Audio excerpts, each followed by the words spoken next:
Airtopen. Παράθυρο στην κοινωνία.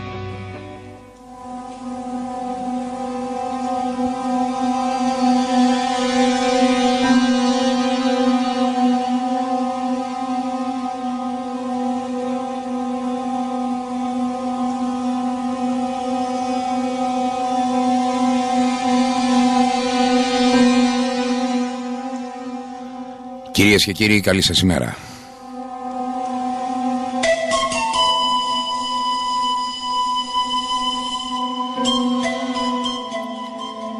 Είναι η εκπομπή Αναστοχασμοί από την ελεύθερη ραδιοφωνία της Airtopen στους 106,7 στα FM στην Αττική και μέσα από το διαδίκτυο σε ολόκληρη την Ελλάδα και στον απανταχού ελληνισμό.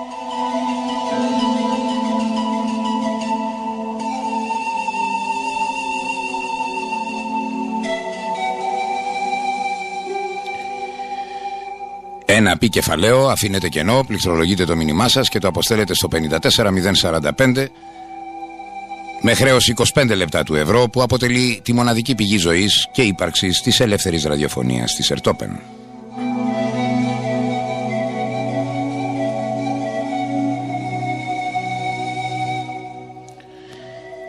Είμαι ο Νίκος ο Σίμος και εδώ για τις επόμενες 2 ώρες εσείς και εγώ, μια μεγάλη ραδιοφωνική παρέα, θα αναστοχαστούμε τις πολιτικοκοινωνικές εξελίξεις στην Ελλάδα, στην Ευρώπη και στον κόσμο και θα επιχειρήσουμε να διαμορφώσουμε γνώμη.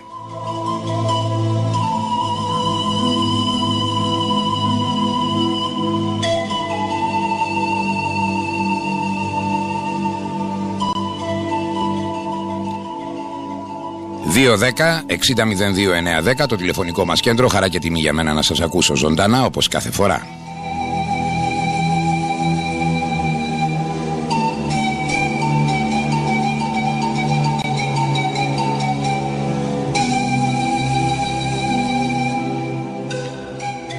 Τη μουσική επιμέλεια της εκπομπής την έχει κάνει η ταπεινότητά μου. Στην Πολιοδική Τράπεζα των Ήχων, σταθερός συνεργάτης ο Γιάννης Ασημακόπουλος. Γιάννη μου, καλημέρα.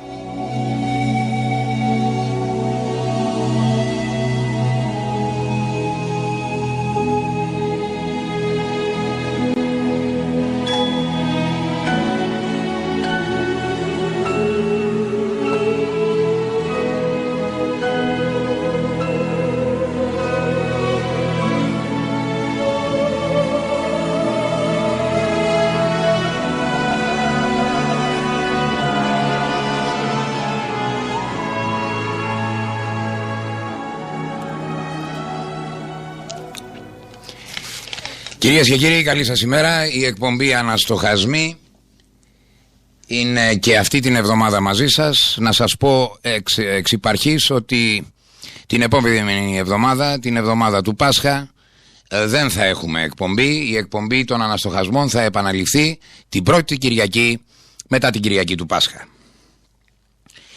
Να σας πω ακόμα ότι στην εκπομπή αυτή επιχειρούμε κάθε φορά να αναστοχαστούμε συσκεπτόμενοι τα πολιτικοκοινωνικά γεγονότα τα οποία ταλανίζουν την επικαιρότητα στη χώρα μας, στην Ευρώπη και στον κόσμο, και επιχειρούμε να διαμορφώσουμε γνώμη, εσείς και εγώ, μία παρέα, μέσα από τα μηνύματά σας, μέσα από τα τηλεφωνά σας.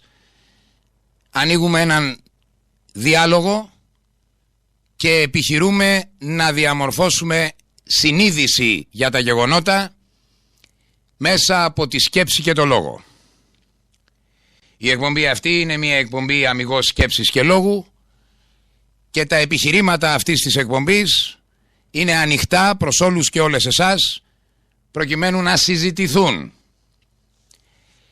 Η πρώτη και η σημαντικότερη είδηση της εβδομάδας που πέρασε, η οποία ήταν πυκνότατη σε ειδήσεις, τόσο στο εσωτερικό όσο και στο εξωτερικό, και να δούμε τι θα προλάβουμε να συζητήσουμε, γιατί έχουμε πάρα πολλά ζητήματα.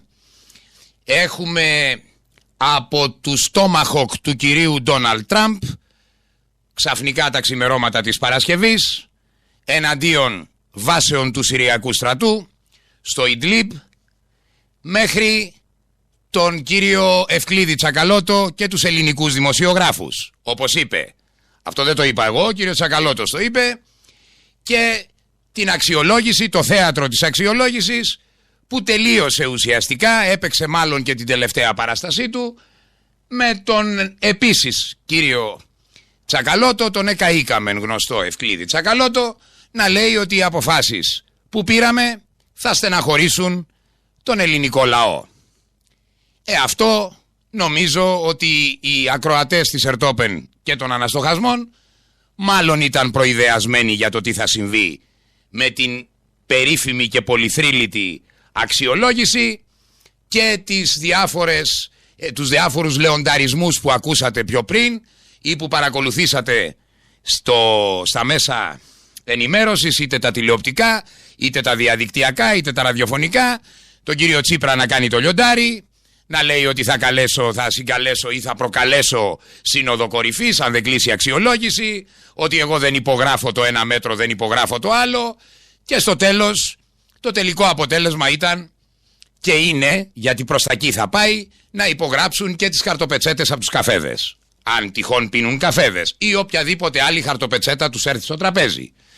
Αυτή είναι η πραγματικότητα, μια πραγματικότητα βεβαίως που όσον αφορά το εσωτερικό πεδίο σημαίνει και θα σημάνει τίτλους τέλους και για την κοινωνία και για την οικονομία. Αυτό είναι δεδομένο. Το πιο ανησυχητικό από όλα αυτά όσον αφορά το εσωτερικό πεδίο είναι το γεγονός της δήλωσης του κυρίου Wolfgang Schäuble. Θα σας το πω αυτό και θα περάσω εν συνεχεία στα τόμαχοκ του απερίγραπτου Τραμπ. Η δήλωση του κυρίου Wolfgang Schäuble ήταν η εξής. Το 2018 τελειώνει το ελληνικό πρόγραμμα και η Ελλάδα θα μπορεί να βγει στις αγορές. Τώρα βεβαίως δεν απαντώ στον κύριο Πιτσιόρλα που λέει ότι το 17 έρχεται η ανάπτυξη. Αυτό είναι μια άλλη πονεμένη ιστορία. Το ζήτημα είναι το εξής και πάμε σοβαρά και αναστοχαστικά, γιατί τα άλλα είναι μεταπρατισμοί. Ο κύριος Σόιμπλε αυτό που είπε επί της ουσίας, σημειώστε το κάπου στην άκρη, σημειώστε το αυτό που θα πω, σημαίνει Brexit. Γιατί? Διότι τα μέτρα που θα περάσουν με τη δεύτερη αξιολόγηση θα αποτελειώσουν ότι υπάρχει όρθιο, αν υπάρχει κάτι όρθιο. Αν υπάρχει κάτι όρθιο σε κοινωνία και οικονομία θα το τελειώσουν. Θα το τελειώσουν. Μιλάμε για μισθούς, για συντάξεις, για ασφαλιστικά, για παροχές, θα ισοπεδωθούν άπαντα. Με αυτήν την κατάσταση της ελληνικής οικονομίας, η οικονομία αυτή θα βγει στις αγορές. Όπως λέει ο κύριος Σόιμπλε το 18. Και τι θα γίνει αν βγει στις αγορές μια ανάλογη οικονομία σαν την ελληνική? Θα πούν οι χρηματοπιστωτές, ναι, ωραία, θέλετε δάνειο, βεβαίως να σας το δώσουμε, με 12, με 13, με 15% επιτόκιο. Ποιος θα πάρει δάνειο? Ποιος θα πάρει δάνειο από τις χρηματαγορές με απαγορευτικά επιτόκια διψήφια? Ποιος θα πάρει? Ουδής. Διότι η οικονομία είναι fake. Είναι fake η ελληνική οικονομία. Σε τέτοιο σημείο μάλιστα που βγαίνει σήμερα το πρωί ο Ταΐπ Ερντογάν και τι λέει, καταγγέλλοντας τις Moody's, τις Woody's και τις διάφορες χρηματοπιστωτικά κογκλάβια τα οποία βγαίνουν εις το όνομα του χρηματοπιστωτισμού και της νεοφεουδαρχίας και βαθμολογούν τις οικονομίες. Τι λέει ο Ερντογάν? Ο Ερντογάν λοιπόν καταγγέλει τις συγκεκριμένες εταιρείες λέγοντας ότι βαθμολογούν την Ελλάδα πάνω από την Τουρκία, ενώ η Ελλάδα είναι μια κατεστραμμένη χώρα. Και δεν είναι ο μόνος που το λέει. Στο τελευταίο 48ωρο το είπε και η κυρία Μαρί Λεπέν. Το είπε και η κυρία Μαρί Λεπέν το περί κατεστραμμένης χώρας. Και δεν πιστεύω να υπάρχει κανείς εσέφρον πολίτης σε αυτή τη χώρα που να πιστεύει το αντίθετο. Κατά τούτο λοιπόν, αυτό είναι το εσωτερικό πεδίο. Πολύ περιληπτικά θα επανέλθουμε εφόσον προλάβω σε αυτό, αλλά να ξέρετε ότι η υπόθεση της δεύτερης αξιολόγησης ήταν μια προσυμφωνηθήσα κατάσταση η οποία αφού περιβλήθηκε από μια θεατρική παράσταση, προκειμένου να εμπεδοθεί, προσέξτε, όχι σε εσάς και σε μένα που θα υποστούμε τα μέτρα, όχι. Ο φόβος των συγκεκριμένων εντολοδόχων, όπως και όλων των εντολοδόχων εδώ και 7,5 χρόνια που βρίσκονται στην εξουσία αυτής της χώρας, είναι ένας. Ο τρόπος με τον οποίο θα περάσουν τα δολοφονικά μέτρα από τις κοινοβουλευτικές τους ομάδες. Αυτό φοβούνται. Σου λέει μην βρεθεί και κανένας 3-4 ας πούμε και πούνε ότι εγώ δεν ψηφίζω, γιατί οι πλειοψηφίες που έχουν οι εντολοδόχοι και η κυβέρνηση Σαμαρά Original και η κυβέρνηση Σαμαρά νούμερο 2 αυτή είναι οριακές. Άρα σου λέει ποιον τρόπο θα βρούμε να μανατζάρουμε τους βουλευτές για να ψηφίσουν, και γι' αυτό γίνεται όλη αυτή η θεατρική παράσταση, η οποία το τελικό της αποτέλεσμα είναι να υλοποιηθεί ό,τι έχει συμφωνηθεί από το μνημόνιο το βασικό του 2010 και τις μνημονιακές συμβάσεις που ακολούθησαν, με προεξάρχουσα θέση την τελευταία που υπέγραψε ο κύριος Αλέξης Τσίπρας κατά δήλωσή του αριστερός. Αυτή είναι η κατάσταση και σημειώστε ότι από όλη αυτή την ειδησιογραφία, πέρα από τα σκοπτικά του εκαήκαμεν Τσακαλώτου περί ελληνικών δημοσιογράφων, γιατί κάποια στιγμή δίνοντας μια συνέντευξη είπε οι ελληνικοί δημοσιογράφοι πρέπει να πούνε τα πράγματα όπως είναι οι ελληνικοί δημοσιογράφοι. Καταλάβατε? Λοιπόν, είπε και κάτι άλλο επίσης με τα πολύ ωραία ελληνικά που έχει. Εγώ βάζω δυναμωτικά στο μαλλί όσο μου μείνει, διότι τυχαίνει κάποιες φορές και τον ακούω και εντάξει, υποφέρω. Λοιπόν, είπε και κάτι άλλο. Το 19 λέει αν πιάσουμε τους στόχους, τα καλά θα έρθουν μαζί με τα θετικά. Καταλάβατε? Δεν καταλάβατε? Σας πω εγώ πώς μεταφράζεται στην ελληνική, όχι την Τσακαλώτιο, την ελληνική. Τα άσχημα του 19 θα έρθουν μαζί με τα θετικά, ήθελε να πει ο κύριος Τσακαλώτος. Το είπε όμως όπως το έλεγε ο Γιώργο Παπαντρέο. Τι έλεγε ο Γιώργο Παπαντρέο? Τι έλεγε? Οι θείες του ελληνικού λαού θα πιάσουν τόπο. Θυσίες ήθελε να πει, θείες τις έκανε. Αυτούς επιλέγουμε όμως για να κυβερνάνε τη χώρα και οι επιλογές αυτές είναι ελεύθερες και δικές μας. Ο κύριος Τσακαλώτος βγήκε με ψήφο, δεν τον έβαλε κάποιος. Έτσι, όπως και ο Γιώργο Παπαντρέο, 44% Γιώργο Παπαντρέο, για να λέει ήρθαμε στα άσπρα χιόνια να φέρουμε τις άσπρες μέρες, και σούπιτι στο Διεθνές Νομισματικό Ταμείο. Εν πάση περιπτώσει, αυτή είναι η κατάσταση όσον αφορά τα ελληνικά πράγματα. Υπάρχει και κάτι άλλο που πιστεύω να προλάβω να το δούμε στο τέλος, και το οποίο ξεκινάει με μια απρόκλητη κοινική δήλωση του κυρίου Σκουρλέτη σε κάποια μάλλον κομματική συγκέντρωση, νομίζω στην Ηλιούπολη.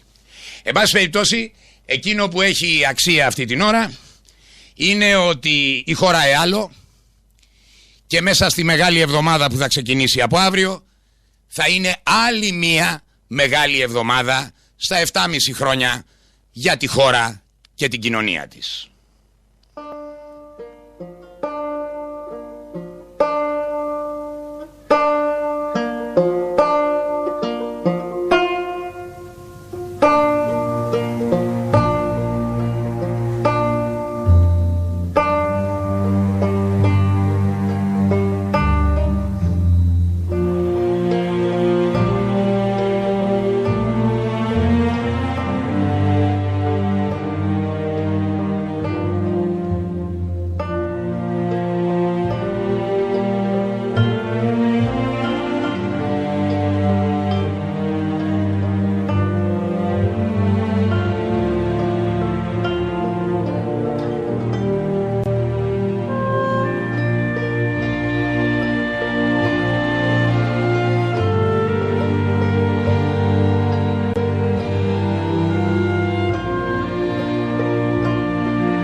Καλπάζοντας με το διάβολο, ο Μάικλ Ντάνκαν.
Καλή σας ημέρα κυρίες και κύριοι.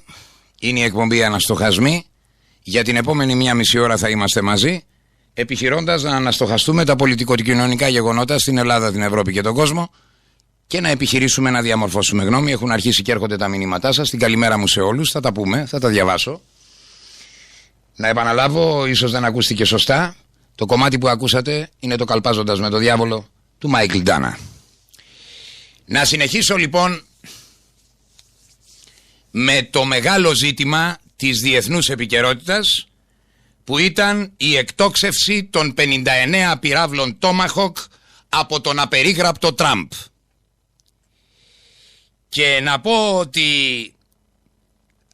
η επίθεση αυτή έγινε από το θαλάσσιο χώρο της Κρήτης κατά της αεροπορικής βάσης Σαϊράτ της Συρίας. 23 πύραυλοι έφτασαν στο στόχο από τους 59, οι υπόλοιποι αναζητούνται. Σκοτώθηκαν 10 άνθρωποι, μεταξύ των οποίων άμαχοι, χτυπήθηκαν 9 αεροπλάνα, οι ζημιές δεν θεωρούνται ιδιαίτερα μεγάλες. Την επόμενη μέρα από το αεροδρόμιο Σιράτ πέταξαν συριακά MiG-23 για να χτυπήσουν τις θέσεις του Ισλαμικού κράτους, επομένως δεν ακυρώθηκε το αεροδρόμιο και το κόστος αυτής της απερίγραπτης και απρόκλητης κίνησης του κυρίου Ντόναλντ Τραμπ ήταν περίπου $200 εκατομμύρια. Αυτή είναι η καταρχήν εικόνα. Ελάτε να δούμε λίγα πράγματα παρακάτω για να μπορούμε να εκτιμήσουμε μία γνώμη. Καταρχήν, η περιοχή στην οποία επιχείρησαν να χτυπήσουν, δηλαδή το Ιντλίμπ, είναι η περιοχή όπου υπάρχει ο θύλακας της αντιδημοκρατικής Συριακής αντιπολίτευσης, των παρακλαδιών της Αλ-Κάιντα και του Χαλιφάτου του Ισλάμ. Εκεί ήταν το κέντρο, είναι το κέντρο που υπάρχει αυτό το συνοθήλευμα, το αντιπολιτευόμενο την κυβέρνηση του Μπασάρ Αλ-Άσαντ.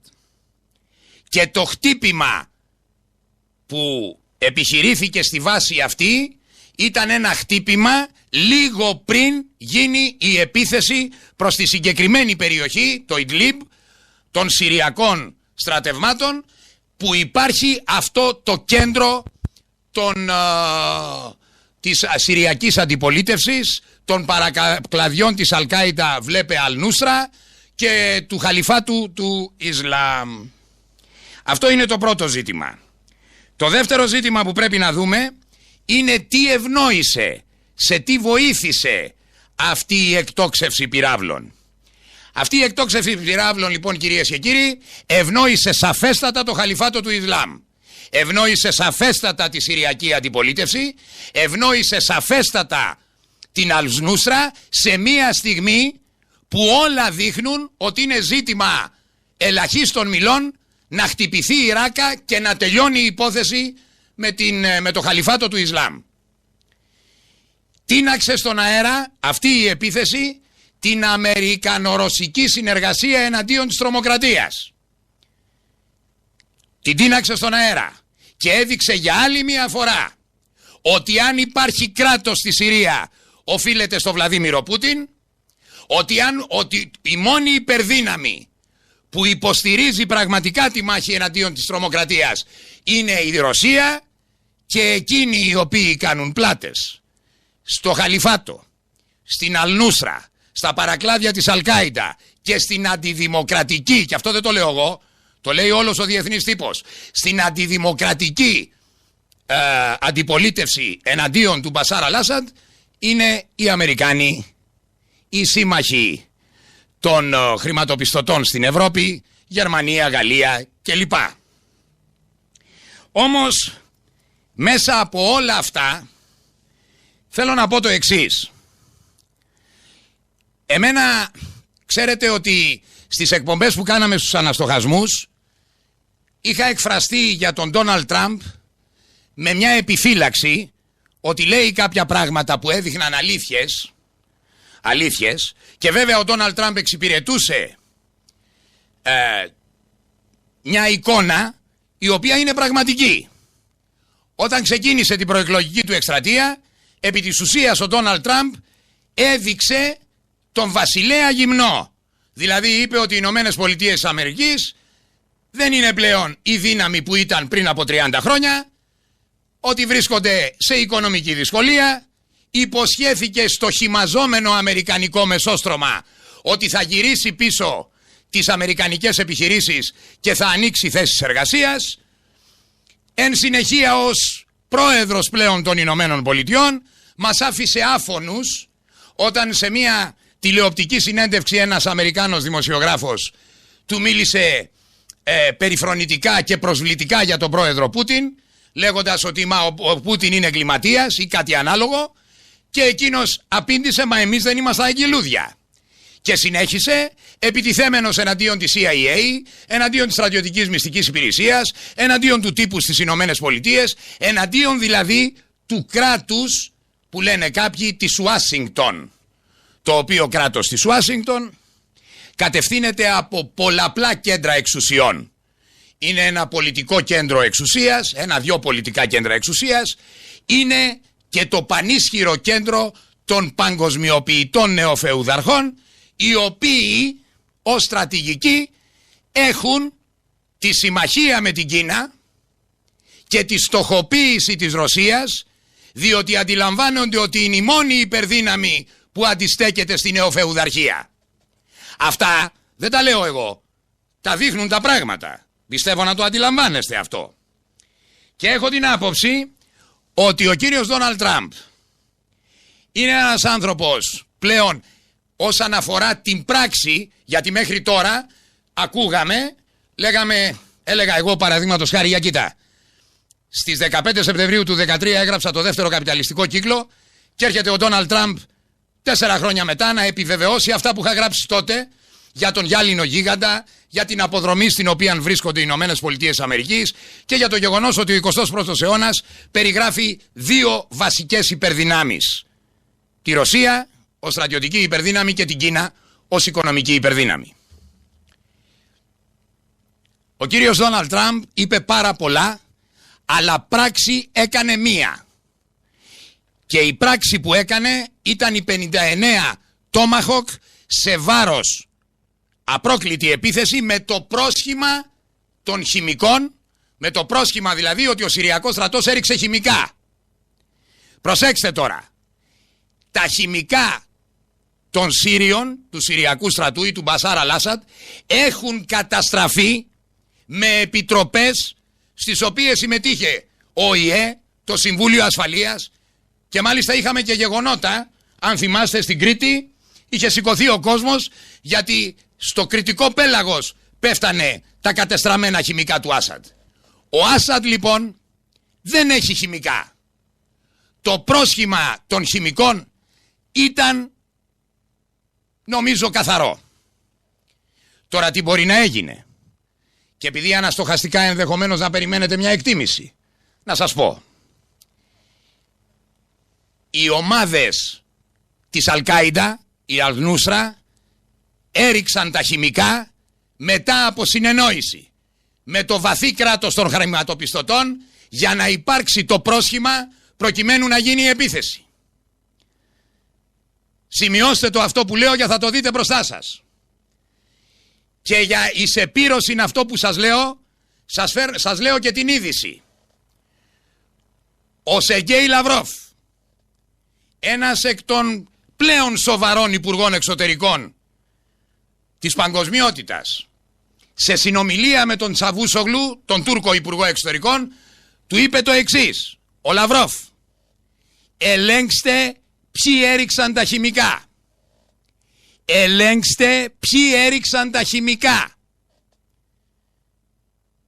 Νομίζω ότι η κατάσταση επιχειρεί να θυμίσει τις κακές μέρες του Μπούς Τζούνιορ σε σχέση με τη διάλυση του Ιράκ μετά από την επίθεση τότε εναντίον του Σαντάμ Χουσεΐν, πάλι με πρόσχημα χημικά. Για να βγουν πολλά χρόνια μετά και ο ένας, ο Μπούς, και ο ανεκδιήγητος Μπλερ, και να πούνε ψέματα παιδιά. Όλη η εκστρατεία βασίστηκε πάνω σε ψέματα. Το πιο σημαντικό απ' όλα είναι το γεγονός ότι ο κύριος Τραμπ με τις πράξεις αυτές δείχνει έναν άνθρωπο ανερμάτιστο και εξαιρετικά παρορμητικό, και δείχνει και κάτι άλλο, ότι ο κύριος Τραμπ πλέον ενεχειριάστηκε στην κυριολεξία από το κράτος των χρηματοπιστωτών νεοφεουδαργών, και ότι ό,τι είχε πει προεκλογικά απολύτως τίποτα δεν πρόκειται να γίνει στο μέλλον. Προσέξτε, πρώτος του στόχος προεκλογικός του Τραμπ ήταν η Κίνα, και βγαίνανε τα διάφορα παπαγαλάκια να την οικουμένη και γράφανε διάφορα. Έρχεται ο Τραμπ που θα σαρώσει την Κίνα, να μην πω τι άλλα λέγανε τώρα, και γελάνε και τα πεζοδρόμια. Τι έγινε? Η επίσκεψη του Κινέζου Προέδρου στις Ηνωμένες Πολιτείες εστέφθη από απόλυτον επιτυχία. Έσφιξε χέρια με την Κίνα ο Ντόναλντ Τραμπ και στοχοποίησε τον Πούτιν. Και προσέξτε τώρα, ο Ντόναλντ Τραμπ στην αρχή της εκστρατείας του αναγνώριζε ότι ο οικονομικός αντίπαλος των Ηνωμένων Πολιτειών είναι η Κίνα, και εξαιτίας αυτής της Κίνας δηλαδή υφίσταται ύφεση η παραγωγική δραστηριότητα στις Ηνωμένες Πολιτείες. Τι έκανε τώρα? Έσφιξε τα χέρια του Κινέζου. Τι λέει αυτό, ξέρετε? Ότι ό,τι είπε προεκλογικά για επιστροφή αμερικανικών επιχειρήσεων, για θέσεις εργασίας, δεν πρόκειται να συμβεί απολύτως τίποτα. Όχι μόνο επιχειρήσεις δεν θα γυρίσουν, θυμηθείτε και γράψτε το, θα φύγουν κι άλλες προς Κίνα. Θα φύγουν κι άλλες προς Κίνα. Αυτά είναι τα αποτελέσματα ενός παρορμητικού ανερμάτιστου ανθρώπου, ο οποίος όμως είναι κίνδυνος για την παγκόσμια ειρήνη.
Το κομμάτι που μόλις ακούτε είναι το Francis.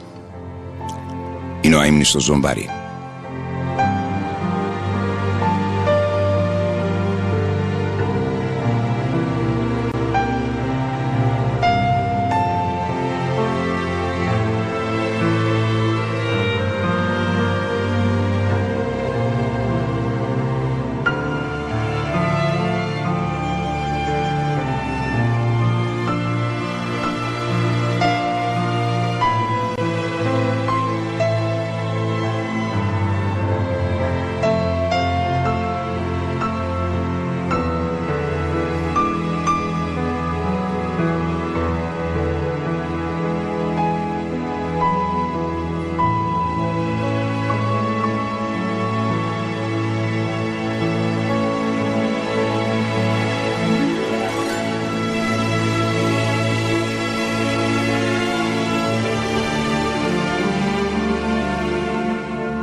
Ο άρχοντας της Πολιοδικής, ο Γιάννης Ασημακόπουλος. Όχι, έτσι είναι. Με βοηθά.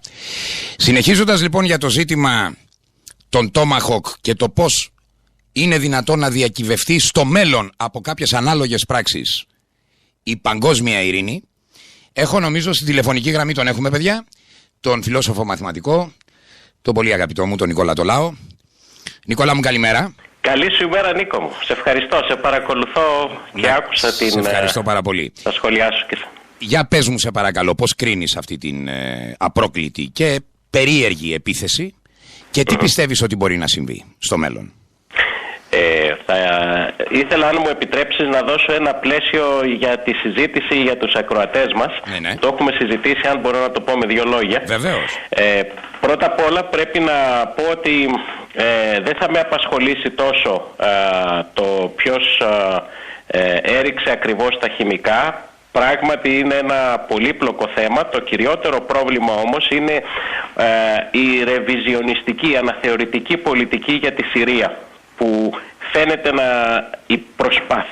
που υπάρχει μια προσπάθεια σήμερα να επανέλθει.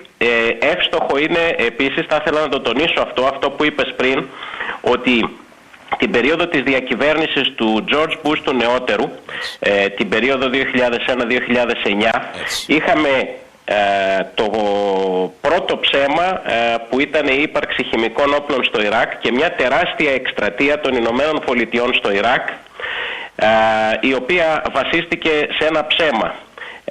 Μην ξεχνάμε ότι εκείνη την περίοδο οι Ηνωμένες Πολιτείες, όταν ανέλαβε ο George Bush ο νεότερος το 2001, ήταν ο ηθικός, πολιτικός και οικονομικός θριαμβευτής του ψυχρού πολέμου.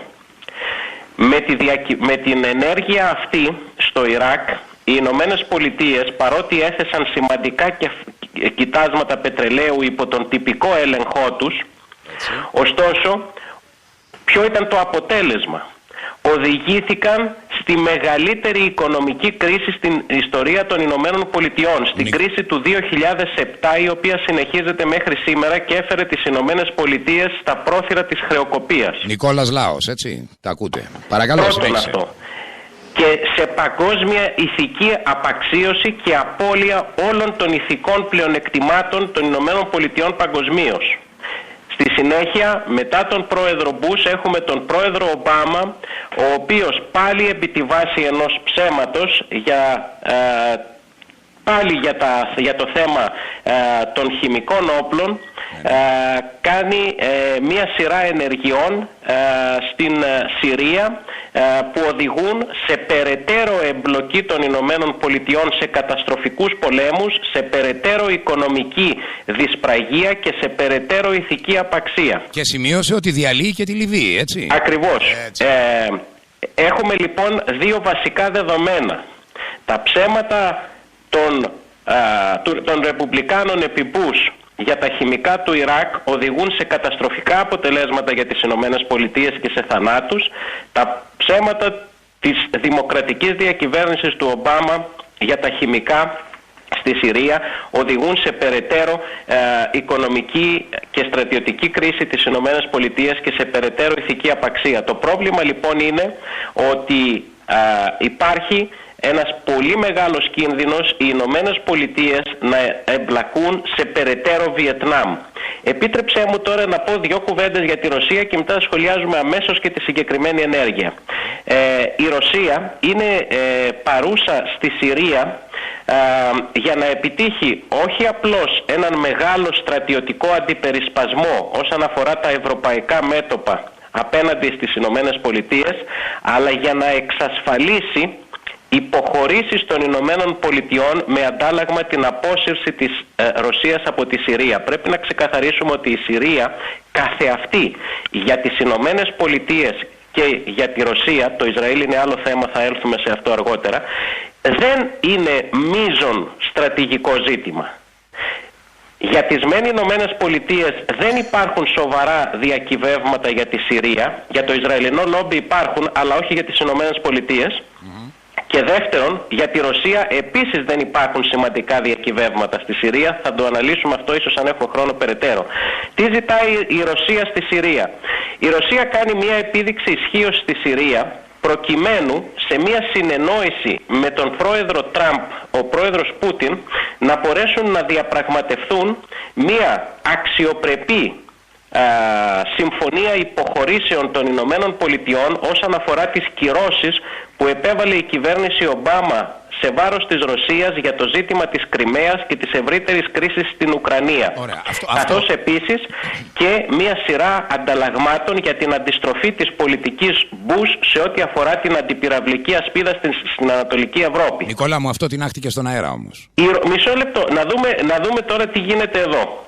Οι Ηνωμένες Πολιτείες σήμερα φαίνεται να είναι δέσμιες των προηγουμένων κυβερνήσεων του βαθέως κράτους και ειδικά των νεοσυντηρητικών και των φιλοπολεμικών τάσεων ορισμένων λόμπις της Ουάσιγκτον που κυριάρχησαν στις κυβερνήσεις Ομπάμα και Μπούς του νεότερου, και οι οποίες φαίνεται και με την αποδόμηση ορισμένων συνεργατών του Προέδρου Τραμπ, όπως του Φλιν, φαίνεται να παίρνουν τα ενία σήμερα και να οδηγούν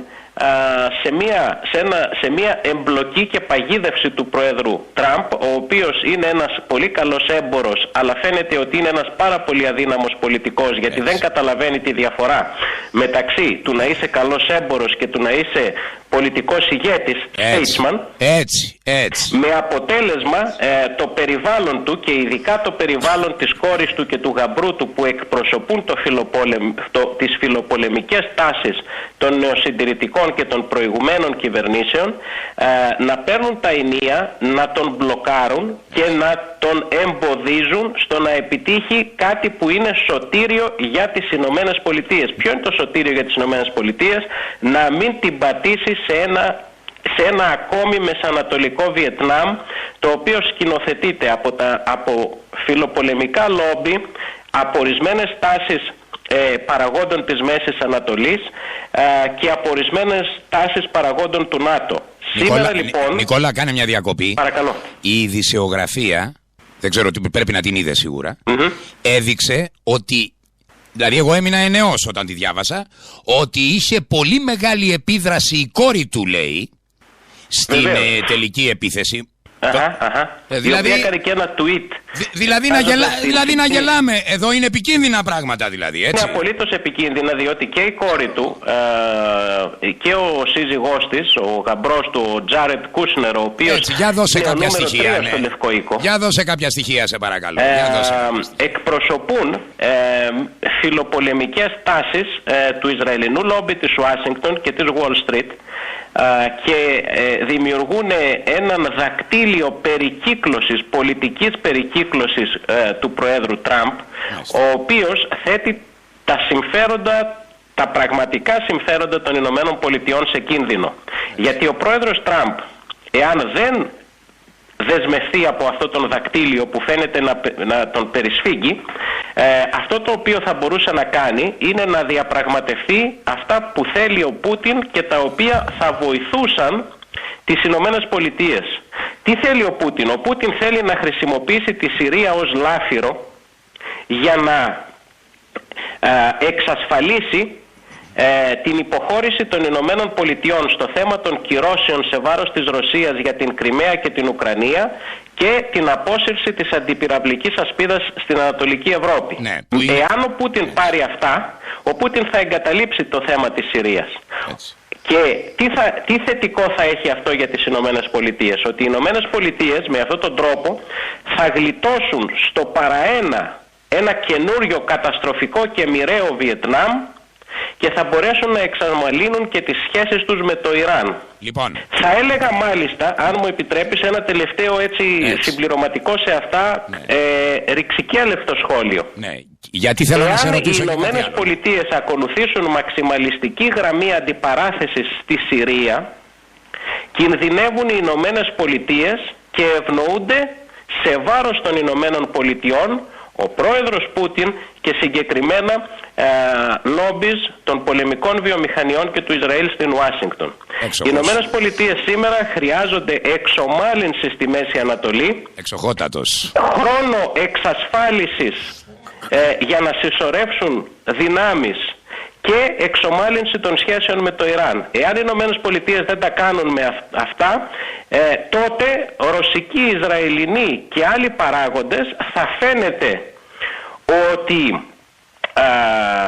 προσβάλλονται ή εξυπηρετούνται από την πολιτική Τραμπ. Πάντως οι Ηνωμένες Πολιτείες καθεαυτές θα είναι σε τεράστιο κίνδυνο εάν παρασυρθούν στην οδό της αντιπαράθεσης στο πολύ δευτερεύουσα σημασίας μέτωπο της Συρίας και αν έρθουν σε αντιπαράθεση με τον βαθύ στόχο ορισμένων που είναι το Ιράν.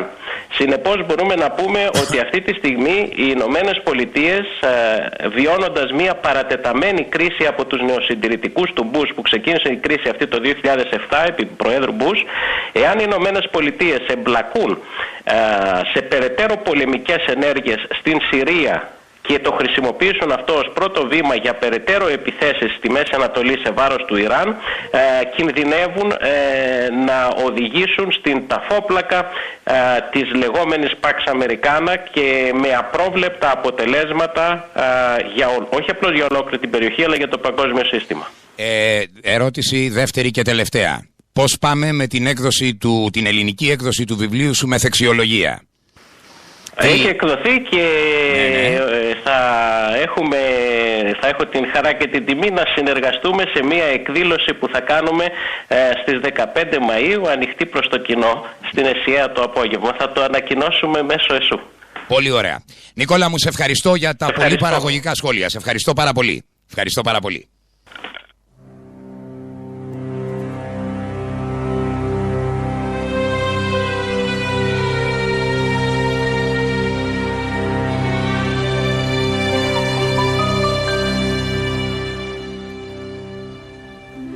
Το κομμάτι που θα ακούσετε, και μάλλον σαν υπόβαθρο για να διαβάσω τα πολλά μηνύματά σας που έχουν έρθει, είναι το Somewhere in Time του John Barry σε μια έκδοση από τον Roger Williams.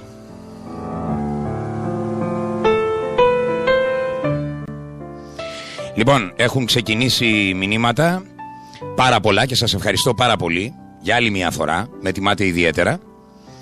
Ακούσατε προηγουμένως τον φιλόσοφο μαθηματικό τον Νικόλα Τολάο για τις απόψεις που εξέφρασε για το μεγάλο ζήτημα αυτό που είχαμε δυστυχώς σαν διεθνή επικαιρότητα, του στόμαχο και εναντίον της Συρίας, και την απερίγραπτη πολιτική που ακολουθεί ο κύριος Τραμπ.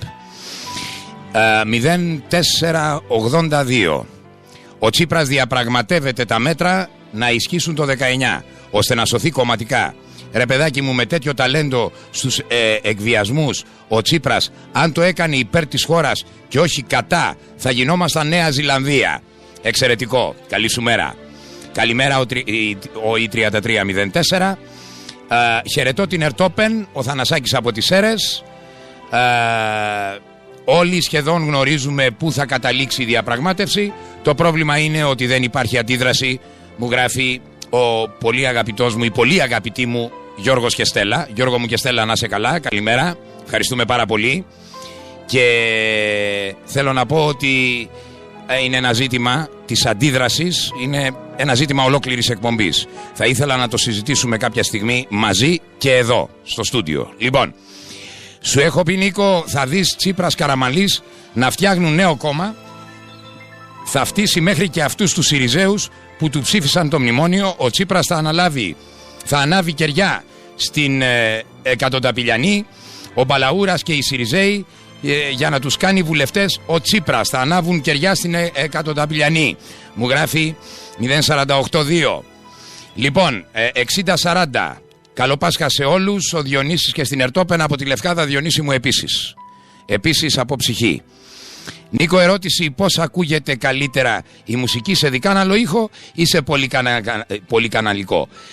Θανάση, το home cinema δίνει fake ήχους, δεν δίνει αληθοφάνεια.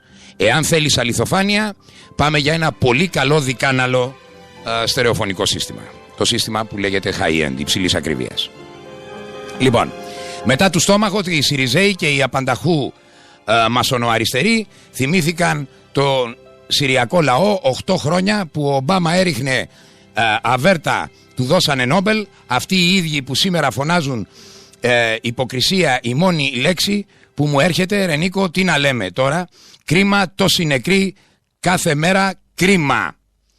Λοιπόν, πολύ ωραίο μήνυμα από τον φίλο τη φίλη που μας κάνει την τιμή και μας στέλνει αυτό το μήνυμα, ένα μήνυμα που πραγματικά όλους τους ανθρώπους τους συγκλονίζει, έτσι.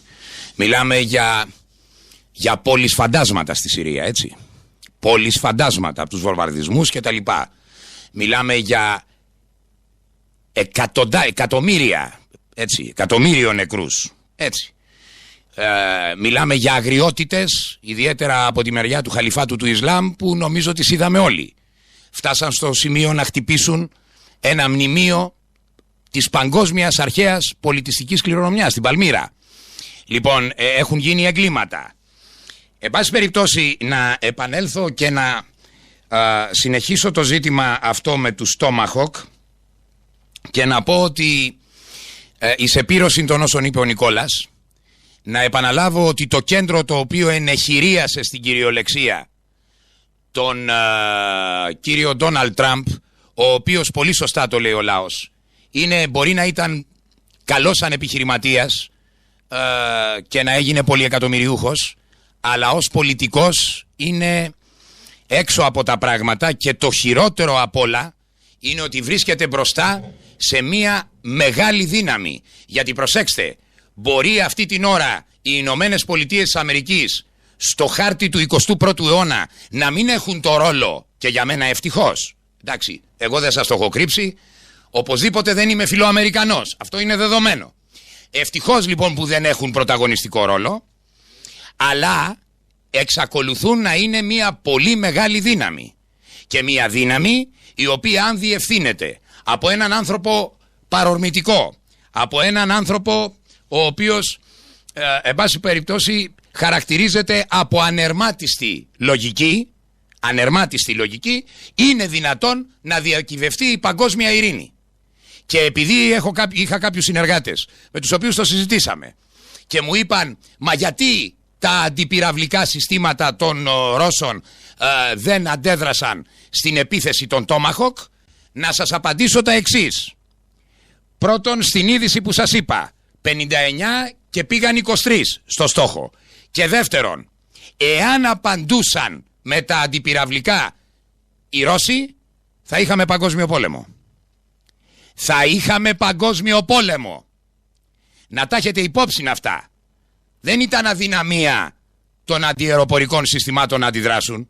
Έτσι. Είναι δεδομένο ποιος έχει την υπεροπλία τη στρατιωτική και πόσο εξελιγμένη είναι.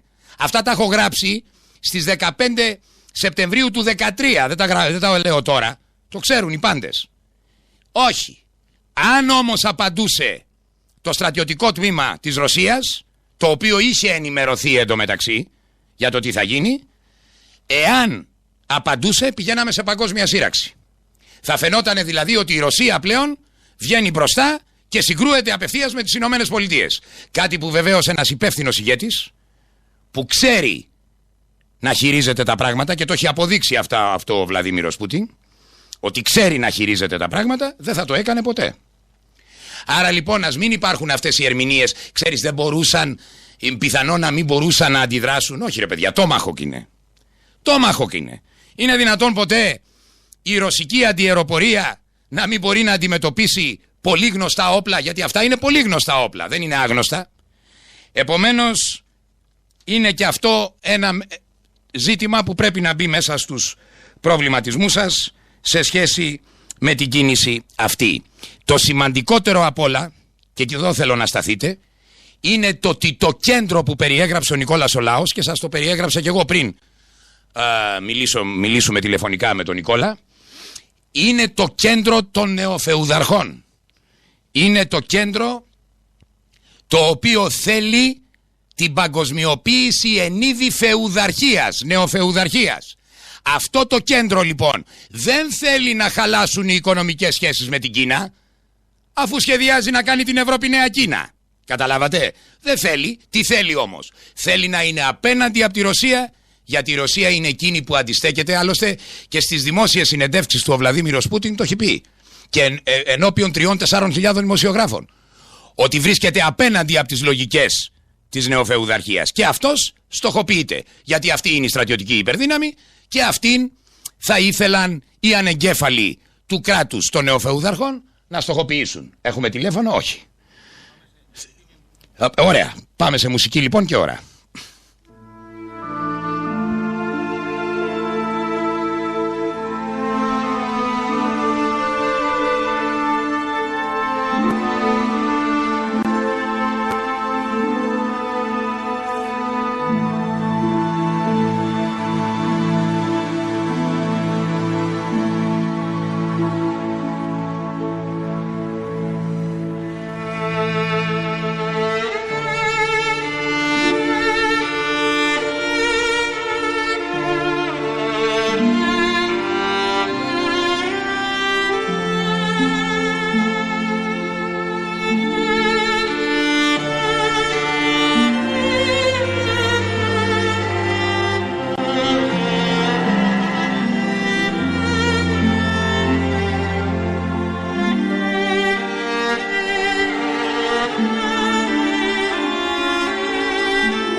Ερτόπεν, παράθυρο στην κοινωνία.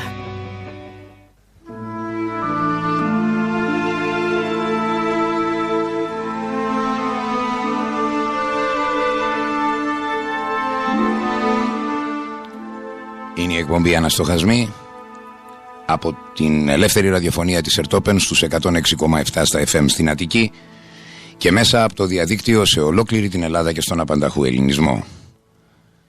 Είναι το The Best of the Best. John Williams, Schindler's List.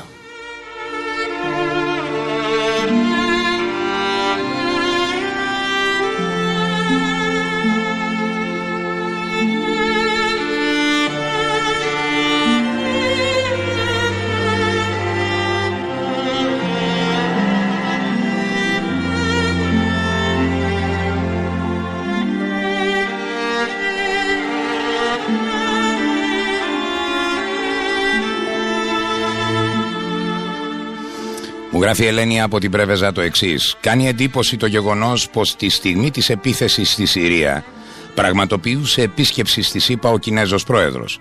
Μήπως έστελνε μήνυμα και στην Κίνα ο Τραμπ?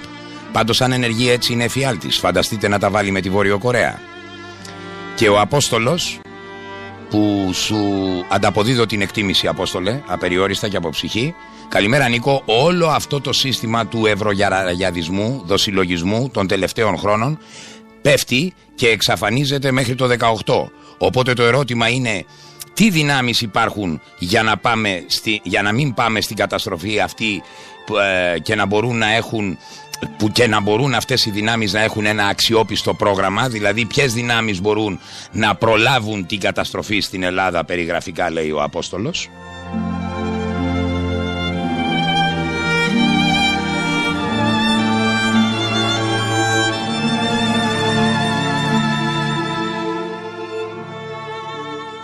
Σε πρώτο πλάνο το καλύτερο βιολί του κόσμου, ο κύριος Τζακ Πέλμαν.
Κυρίες και κύριοι, είναι η εκπομπή Αναστοχασμοί. Για την επόμενη μία ώρα θα είμαστε μαζί αναστοχαζόμενοι τα πολιτικοκοινωνικά γεγονότα στην Ελλάδα, την Ευρώπη και τον κόσμο και επιχειρώντας να διαμορφώσουμε γνώμη. Μαρία μου, καλημέρα. Η Μαρία από το ελληνικό μου στέλνει την καλημέρα της. Καλημέρα από ψυχή. Εύχομαι ό,τι καλύτερο για τις μέρες που έρχονται. Μεγάλες μέρες για τον χριστιανισμό, αλλά και μεγάλες μέρες για τον ανθρωπισμό γενικώς.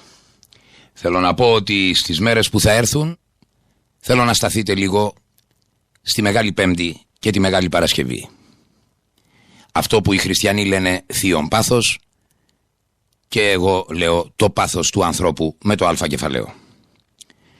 Και να θυμηθείτε ότι σήμερα γιορτάζουμε οι χριστιανοί το Οσανά και την Παρασκευή το Σταύρωσον.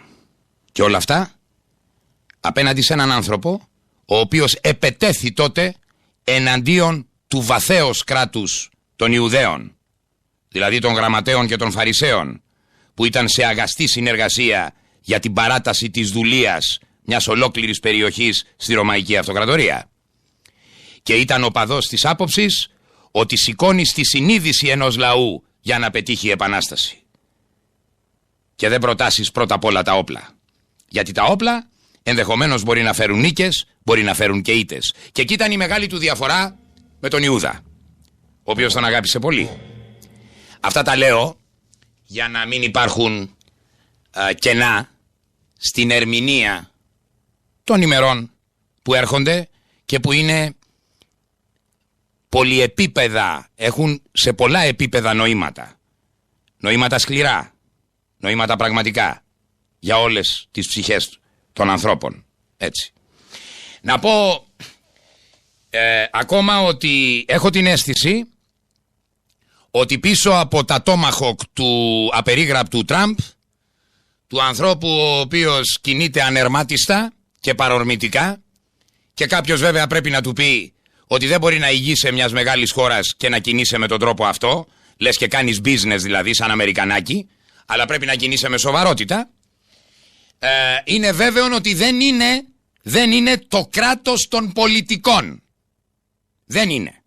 Σας λέω εγώ, αυτή την εκτίμηση κάνω. Γιατί εάν σταθώ στις δηλώσεις του Μέττερνιχ, έτσι, ενός ανθρώπου ο οποίος είναι διεθνώς καταζητούμενος, μιλάω για τον Κίσινγκερ, αν σταθώ όμως στις δηλώσεις αυτού που αποτελεί μέντορα του βαθέως πολιτικού κράτους των Αμερικανών, έχω ανεβάσει στους αναστοχασμούς ολόκληρη ζωντανή συνέντευξή του τηλεοπτική, στην οποία έλεγε ο άνθρωπος ότι η Αμερική, επειδή δεν είναι πλέον αυτή που ήταν, ο Κίσινγκερ, όπως και η ταπεινότητά μου, έχουν δει κάποια πράγματα για τις Ηνωμένες Πολιτείες της Αμερικής, έξω από τις επιδιώξεις μιας πολεμοχαρούς ομάδας που την περιέγραψε πάρα πολύ όμορφα ο Νικόλας ο Λάος. Ο Κίσινγκερ λοιπόν έλεγε σε αυτή τη συνέντευξη ότι οι Ηνωμένες Πολιτείες της Αμερικής οφείλουν να έχουν καλές πολιτικές σχέσεις και με τη Ρωσία και με την Κίνα. Προσέξτε. Άρα κατά τούτο η ομάδα αυτή του Κίσινγκερ δηλαδή δεν είναι πίσω από αυτή την επίθεση. Πίσω από αυτή την επίθεση ενδεχομένως να είναι η Μπρεζίνσκι, η ομάδα των Μπρεζίνσκι, και οπωσδήποτε οι χρηματοπιστωτές, οι οποίοι θέλουν στοχοποιήσεις, θέλουν την εμπλοκή των Αμερικανών σε μία ένταση που μπορεί να οδηγήσει και σε όλεθρο, προκειμένου να αποσπάσουν το ενδιαφέρον της αμερικανικής κοινής γνώμης από τα πολύ μεγάλα προβλήματα των Ηνωμένων Πολιτειών της Αμερικής. Τα οικονομικά, τα οποία είχε περιγράψει ένας άλλος ρεπουμπλικάνος, ζωντανά επίσης, ο Ρον Πολ, ο οποίος είχε πει σε ποια κατάσταση πραγματική βρίσκονται οι Ηνωμένες Πολιτείες, και φαίνεται μέχρι πρότινος ότι ο Τραμπ ήταν κοντά σε αυτή τη λογική. Με τα Τόμαχοκ διαλύθηκε αυτή η υπόθεση. Και επειδή ακούσαμε προηγούμενα τον Νικόλα το Λάο να λέει τη σκέψη του, ας διαβάσω και μερικά πράγματα από τη σκέψη του κυρίου Νοάμ Τσόμσκι. Είναι χρήσιμο. Μετά το Λάο ας ακολουθήσει ο Νοάμ Τσόμσκι, ο οποίος λέει τα εξής. Κοιτάξτε, λέει σε μία ερώτηση δημοσιογράφου, που λέει, ο δημοσιογράφος τον ρωτά, έχετε παρατηρήσει σημάδια που να υποδηλώνουν ότι οι βασικοί παίκτες εξουσίας στην Ουάσιγκτον ευθυγραμμίζονται κατά του Τραμπ, ο Νοάμ Τσόμσκι απαντά. Κοιτάξτε, η λεγόμενη ομάδα της ελευθερίας που αποτελεί παρακλάδι του Tea Party έχει αρνηθεί μέχρι τώρα να υποστηρίξει το σχέδιο για την υγεία που προωθεί ο Τραμπ. Και υπάρχουν κι άλλες ενδείξεις ότι το Tea Party διαχωρίζει τη θέση του από τις προτάσεις Τραμπ. Από την άλλη, εάν δείτε τι πραγματικά συμβαίνει στην Ουάσιγκτον, και δεν μιλώ για την επίσημη ρητορική και τις δηλώσεις του εκπροσώπου τύπου, του κυρίου Σπάισερ, το παλιό κομμάτι των Ρεπουμπλικανών προωθεί πάνω κάτω όλα τα προγράμματα που πάντα ήταν στην επιδίωξή τους. Και αυτή τη στιγμή είναι όλες οι πόρτες ανοιχτές στο νέο Υπουργικό Συμβούλιο του Τραμπ σε όλα εκείνα τα αντιδραστικά κομμάτια του καθεστώτος που υπήρχαν ανέκαθεν στις Ηνωμένες Πολιτείες. Δεν έχει να κάνει τόσο πολύ με τη ρητορική Τραμπ αυτό. Η ρητορική που επικεντρώνεται κυρίως στο ότι υπερασπίζεται τους εργαζόμενους και ούτω καθεξής, αλλά οι προτάσεις του είναι καταστροφικές για το εκλογικό σώμα που πιστεύει ότι ο Τραμπ εκπροσωπεί τα συμφέροντά του. Νοάμ Τσόμσκι. Ακολούθησε το λαό γιατί κολλάει. Καταλάβατε, γι' αυτό το έβαλα. Είναι το νόημα, η νοηματική εκφορά δηλαδή της σκέψης είναι πολύ κοντά. Τι λέει ο Νοάμ Τσόμσκι? Παραμύθια ο Τραμπ. Και για τις θέσεις εργασίας και για την παλινόστηση αμερικανικών επιχειρήσεων, ό,τι σας είπα δηλαδή. Γιατί αυτό είναι και άποψη δική μου. Όλα αυτά περιβάλλονται από μία λογική, προσέξτε τώρα, αναστοχαστικά, από μία λογική που λέει τα παρακάτω και γράψτε τα. Οι Ηνωμένες Πολιτείες της Αμερικής υποτάσσονται στη λογική την οικονομική της Κίνας, γράψτε τα. Θα επιχειρήσουν να διαμορφώσουν μία νέα Κίνα, η οποία είναι η Ευρώπη, και βεβαίως ο μοναδικός στόχος των νεοφεουδαρχών είναι η υπερδύναμη, η πρώτη του 21ου αιώνα, που είναι η Ρωσία. Όλα αυτά έχοντας μπροστά ως εκτελεστικό όργανο, ενεχειριασμένο όργανο, έναν ανερμάτιστο τύπο, ο οποίος άλλα λέει, άλλα κάνει, με χειρονομίες, με σαχλαμάρες κτλ, είναι πάρα πολύ πιθανό να οδηγήσουν σε όλεθρο. Σε όλεθρο, κυρίες και κύριοι. Είναι πολύ κρίσιμα τα πράγματα αυτή την ώρα στις αμερικανο-ρωσικές σχέσεις και γενικά στην ισορροπία του συστήματος όπως υπάρχει αυτή την ώρα. Του συστήματος του μετά ψυχρού πολέμου. Κατά τούτο λοιπόν ήθελα να σημειώσω και αυτό, θέλω να πούμε και αυτό και να σας ξαναπώ, για να μην έχετε ενδεχομένως να μπορείτε να ερμηνεύσετε τα πράγματα, να μην έχετε έτσι μια συσκότηση γύρω από αυτά, ότι η επίθεση που έγινε λίγο πριν επιτεθούν οι Συριακές δυνάμεις στο Ιντλίπ, λίγο πριν δηλαδή χτυπήσουν την πόλη όπου είναι το κέντρο της Αλνούσρα, δηλαδή του Συριακού τμήματος της Αλκάιντα, και της αντιδημοκρατικής αντιπολίτευσης που είναι απέναντι στον Μπασάρ Αλ-Άσαντ. Λίγο πριν. Και σηματοδοτεί αυτό το ποιοι πραγματικά πολιτικά θέλουν να ενισχύσουν το χαλιφάτο του Ισλάμ. Άλλωστε το είδατε μετά τι έγινε. Το είδατε τι έγινε. Αμέσως σηκώθηκαν οι Γερμανοί, σηκώθηκαν οι Γάλλοι, ο ανεκδιήγητος Ολάντ, έτσι, εξαιτίας του οποίου δεν ξέρω που θα πάει το Γαλλικό κόμμα στις εκλογές που έρχονται την άλλη Κυριακή, την παραπάνω Κυριακή, που θα βρεθεί. Και είδατε και τον Ταΐπ Ερντογάν, ο οποίος πανηγύρισε. Ούτε ψήλο στον κόρφο σου, Ταΐπ, που λένε. Ούτε ψήλο στον κόρφο σου. Διότι έχεις υπογράψει κάποιες συμφωνίες με τη Ρωσία. Τα πράγματα τώρα δεν είναι παρορμητικά. Ωραία μέχρι σήμερα. Έχεις ερμηνεύσει σωστά το γεωστρατηγικό χάρτη. Είναι ο μόνος ηγέτης στη Βαλκανική που έχει ερμηνεύσει σωστά το χάρτη. Το γεωστρατηγικό, ναι. Αλλά με το να βγαίνεις και να στηρίζεις απρόκλητα κάτι που ο άλλος εταίρος, τον οποίον εσύ επιδίωξες να έχεις εταίρο, ο Πούτιν, Μιλάει για επίθεση εναντίον κυρίαρχου κράτους. Έγινε ολόκληρο ζήτημα στο Συμβούλιο Ασφαλείας. Βρέθηκαν απέναντι οι Ρώσοι με τους Αμερικανούς. Αρχίσαν οι απειλές της πεταλούδας που λέω εγώ. Λέγανε οι Αμερικανοί, θα συνεχίσουμε εμείς άμα τύχει. Άμα τύχει συνεχίστε. Και θα πάτε στην πτώχευση όπως πήγε το 13 ο Ομπάμα. Όπως πήγε το 13 ο Ομπάμα. Έτσι ξεκίνησε ο Ομπάμα. Και στις 22 Σεπτεμβρίου του 2013 κήρυξε πτώχευση στο αμερικανικό δημόσιο. Υγεία να έχετε. Η πρεσβεία της Παναχράντου εκεί που ακούει. Ναι, όχι να ακούει. Μην έχουμε κερί στα αυτιά. Οι διεθνείς ισορροπίες τον 21ο αιώνα δεν κρατιόνται με πυροτεχνήματα, ούτε με λογικές ανεύθυνων νεοφεουδαρχών που βάζουν μπροστά αφελείς, που θέλουν να είναι και ηγέτες υπερδυνάμεων ή μεγάλων δυνάμεων, προκειμένου να πετύχουν τους δικούς τους στόχους. Αυτό ας το έχουμε υπόψη όλοι, ένθεν κακήθεν. Λοιπόν, ο Νοάμ Τσόμσκι λέει επίσης και το εξής. Ακούστε, είναι πολύ σημαντικό. Νομίζω ότι αργά ή γρήγορα το εκλογικό σώμα της λευκής εργατικής τάξης στις Ηνωμένες Πολιτείες θα καταλάβει ότι οι υποσχέσεις του Τραμπ ήταν χτισμένες πάνω σε άμμο. Και τότε θα συμβούν σημαντικές εξελίξεις. Προσέχτε, Νοάμ Τσόμσκι. Προηγούμενα περιφραστικά το είπε και ο λαός.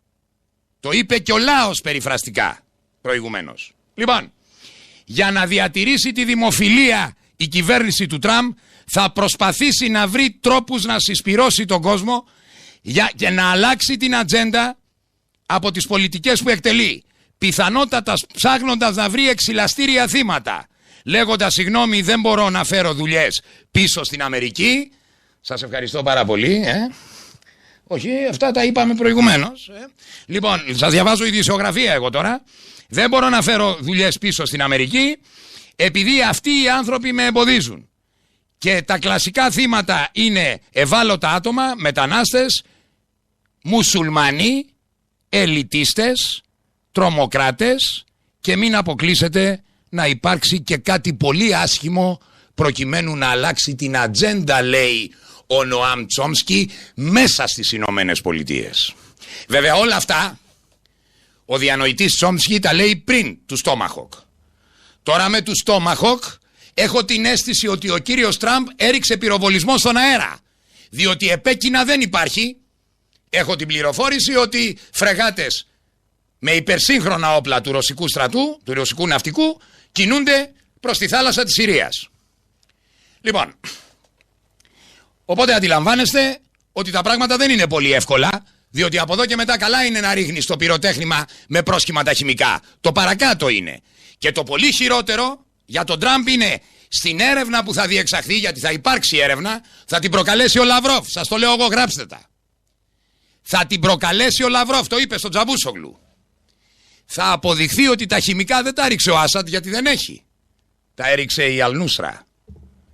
Ή τα έριξε κάποιο παρακλάδι της αντιπολίτευσης. Ή ενδεχομένως και το Χαλιφάτο. Και τότε τι γίνεται, κύριε Τραμπ?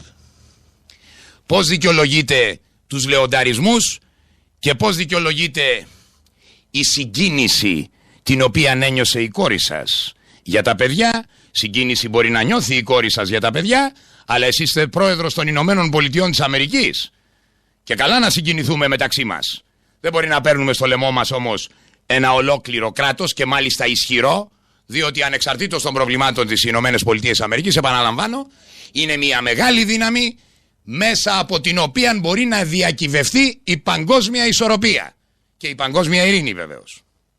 Αυτά έχω να πω για το ζήτημα το πολύ μεγάλο που διαμορφώθηκε από την Παρασκευή τα ξημερώματα. Αυτό είναι ένα ζήτημα που απασχόλησε και την επικαιρότητα την ελληνική, αλλά και βεβαίως την διεθνή επικαιρότητα. Και να σας πω και κάτι άλλο, μια και το βλέπω τώρα μπροστά μου στην ειδησιογραφία. Μια δήλωση του Δημήτρη Μετβέντεφ, ο οποίος λέει, τίτλο θα σας διαβάσω να μην σας κουράσω: χρειάστηκαν 2 μήνες για να γίνει και ο Τραμπ μία από τα ίδια. λέει ο Δημήτρη Μετβέντεφ. Και από ό,τι τρέχω το άρθρο, ο κύριος Μετβέντεφ λέει ό,τι ακριβώς σας είπα εγώ. Δηλαδή τι υποσχέθηκε, τι κατήγγειλε, να η CIA, να η DIA, να το παρακράτος, να εδώ έχω, οι συνεργάτες μου γράψανε, έχω και μία δήλωση του προεκλογική που έλεγε από το 2013 ότι αποκαλούσε τον Ομπάμα ανόητο διότι απειλούσε να χτυπήσει τη Συρία και υποστήριζε ότι οι ΗΠΑ δεν θα κερδίσουν τίποτε αλλά θα χαθούν ζωές και δισεκατομμύρια. Το 2013 το λέγει ο κύριος Ντόναλντ Τραμπ. Και ευχαριστώ τους ανθρώπους που μου δώσανε την είδηση. Βέβαια, εγώ σας τη είπα περιφραστικά. Ο Ντόναλντ Τραμπ αποδεικνύεται, διότι δεν τον πίστευα έτσι, αποδεικνύεται ανερμάτιστος. Άλλα πράγματα πίστευα. Αποδεικνύεται ανερμάτιστος και δυστυχώς πολύ εύκολα ενεχειριαζόμενος. Πολύ εύκολα. Και βέβαια αυτοί που τον ενεχειρίασαν, επαναλαμβάνω, δεν είναι αμιγώς πολιτικά team στην Ουάσιγκτον. Όχι.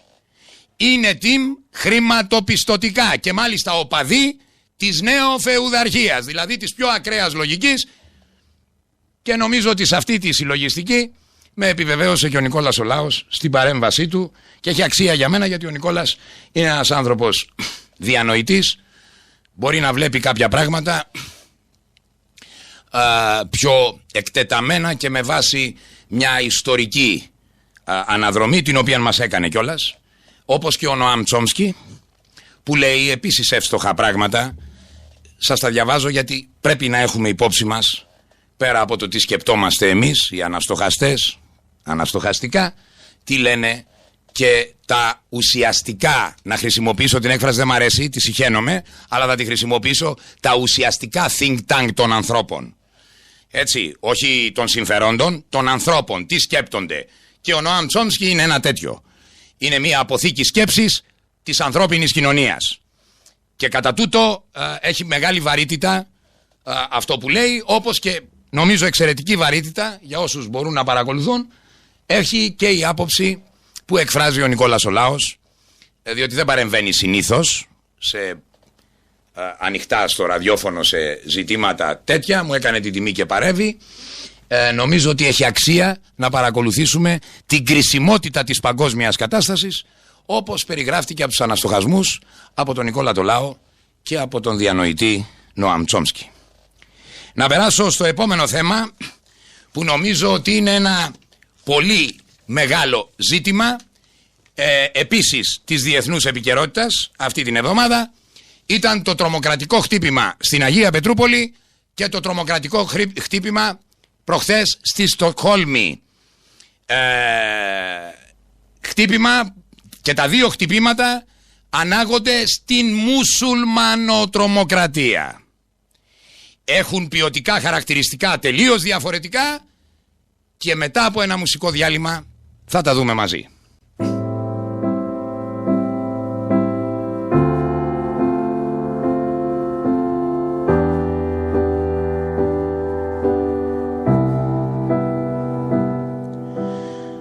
Ρουίσι Σακαμότο, Αμόρε.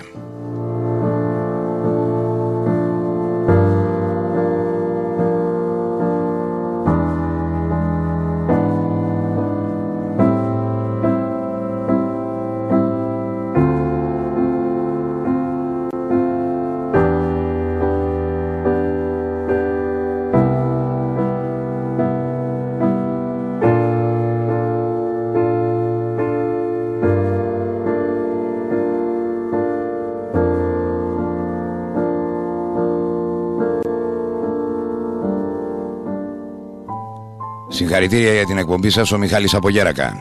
Μιχάλη μου, να σε καλά, σε ευχαριστώ πολύ, μεγάλη μου τιμή.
μας ο φίλος τι μήνυμα στέλνει.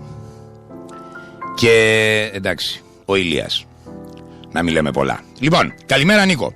Το ερώτημα είναι σε ποιο βαθμό έχει ενημερωθεί η ελληνική πλευρά για την εκτόξευση 59 πυράβλων από το Νότιο Αιγαίο και πώς διαχειριστήκαμε το πρόβλημα ασφαλείας στον ελληνικό εναέριο χώρο και πού έπεσαν οι υπόλοιποι 36, αφού μας είπες ότι οι 23 πέσανε στο στόχο, οι άλλοι που είναι.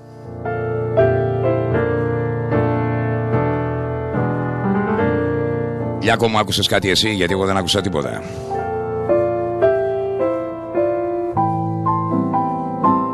Ούτε πως διαχειριστήκαμε το ζήτημα αυτό, ούτε πως διαχειριζόμαστε τον κακό μας τον καιρό, Λιάκο μου. Να σε καλά, καλημέρα.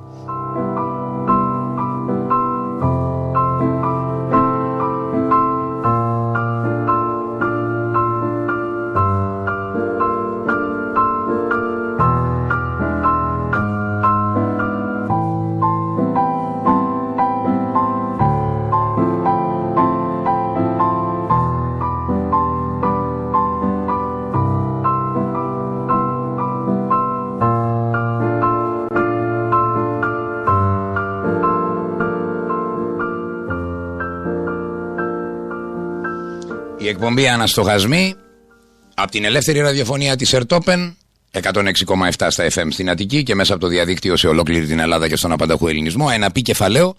Αφήνετε κενό, πληκτρολογείτε το μήνυμά σας και το αποστέλλετε στο 54045 με χρέωση 25 λεπτά του ευρώ που αποτελούν την πηγή ζωής για την ελεύθερη ραδιοφωνία της Ερτόπεν που πρέπει να μείνει ανοιχτή. Είναι ένα παγκόσμιο πρωτότυπο αυτοδιαχειριζόμενο ραδιοφωνικό πείραμα το οποίο ήρθε από τα χρόνια της αντίστασης απέναντι στις καταστρατηγήσεις του συντάγματος, τότε που κάποιοι αποφάσισαν να κλείσουν τη δημόσια ραδιοτηλεόραση με το έτσι θέλω και μέσα σε μια νύχτα, και συνεχίζεται μέχρι σήμερα αγκαλιάζοντας ολόκληρη την κοινωνία ή πολύ μεγάλα κομμάτια της.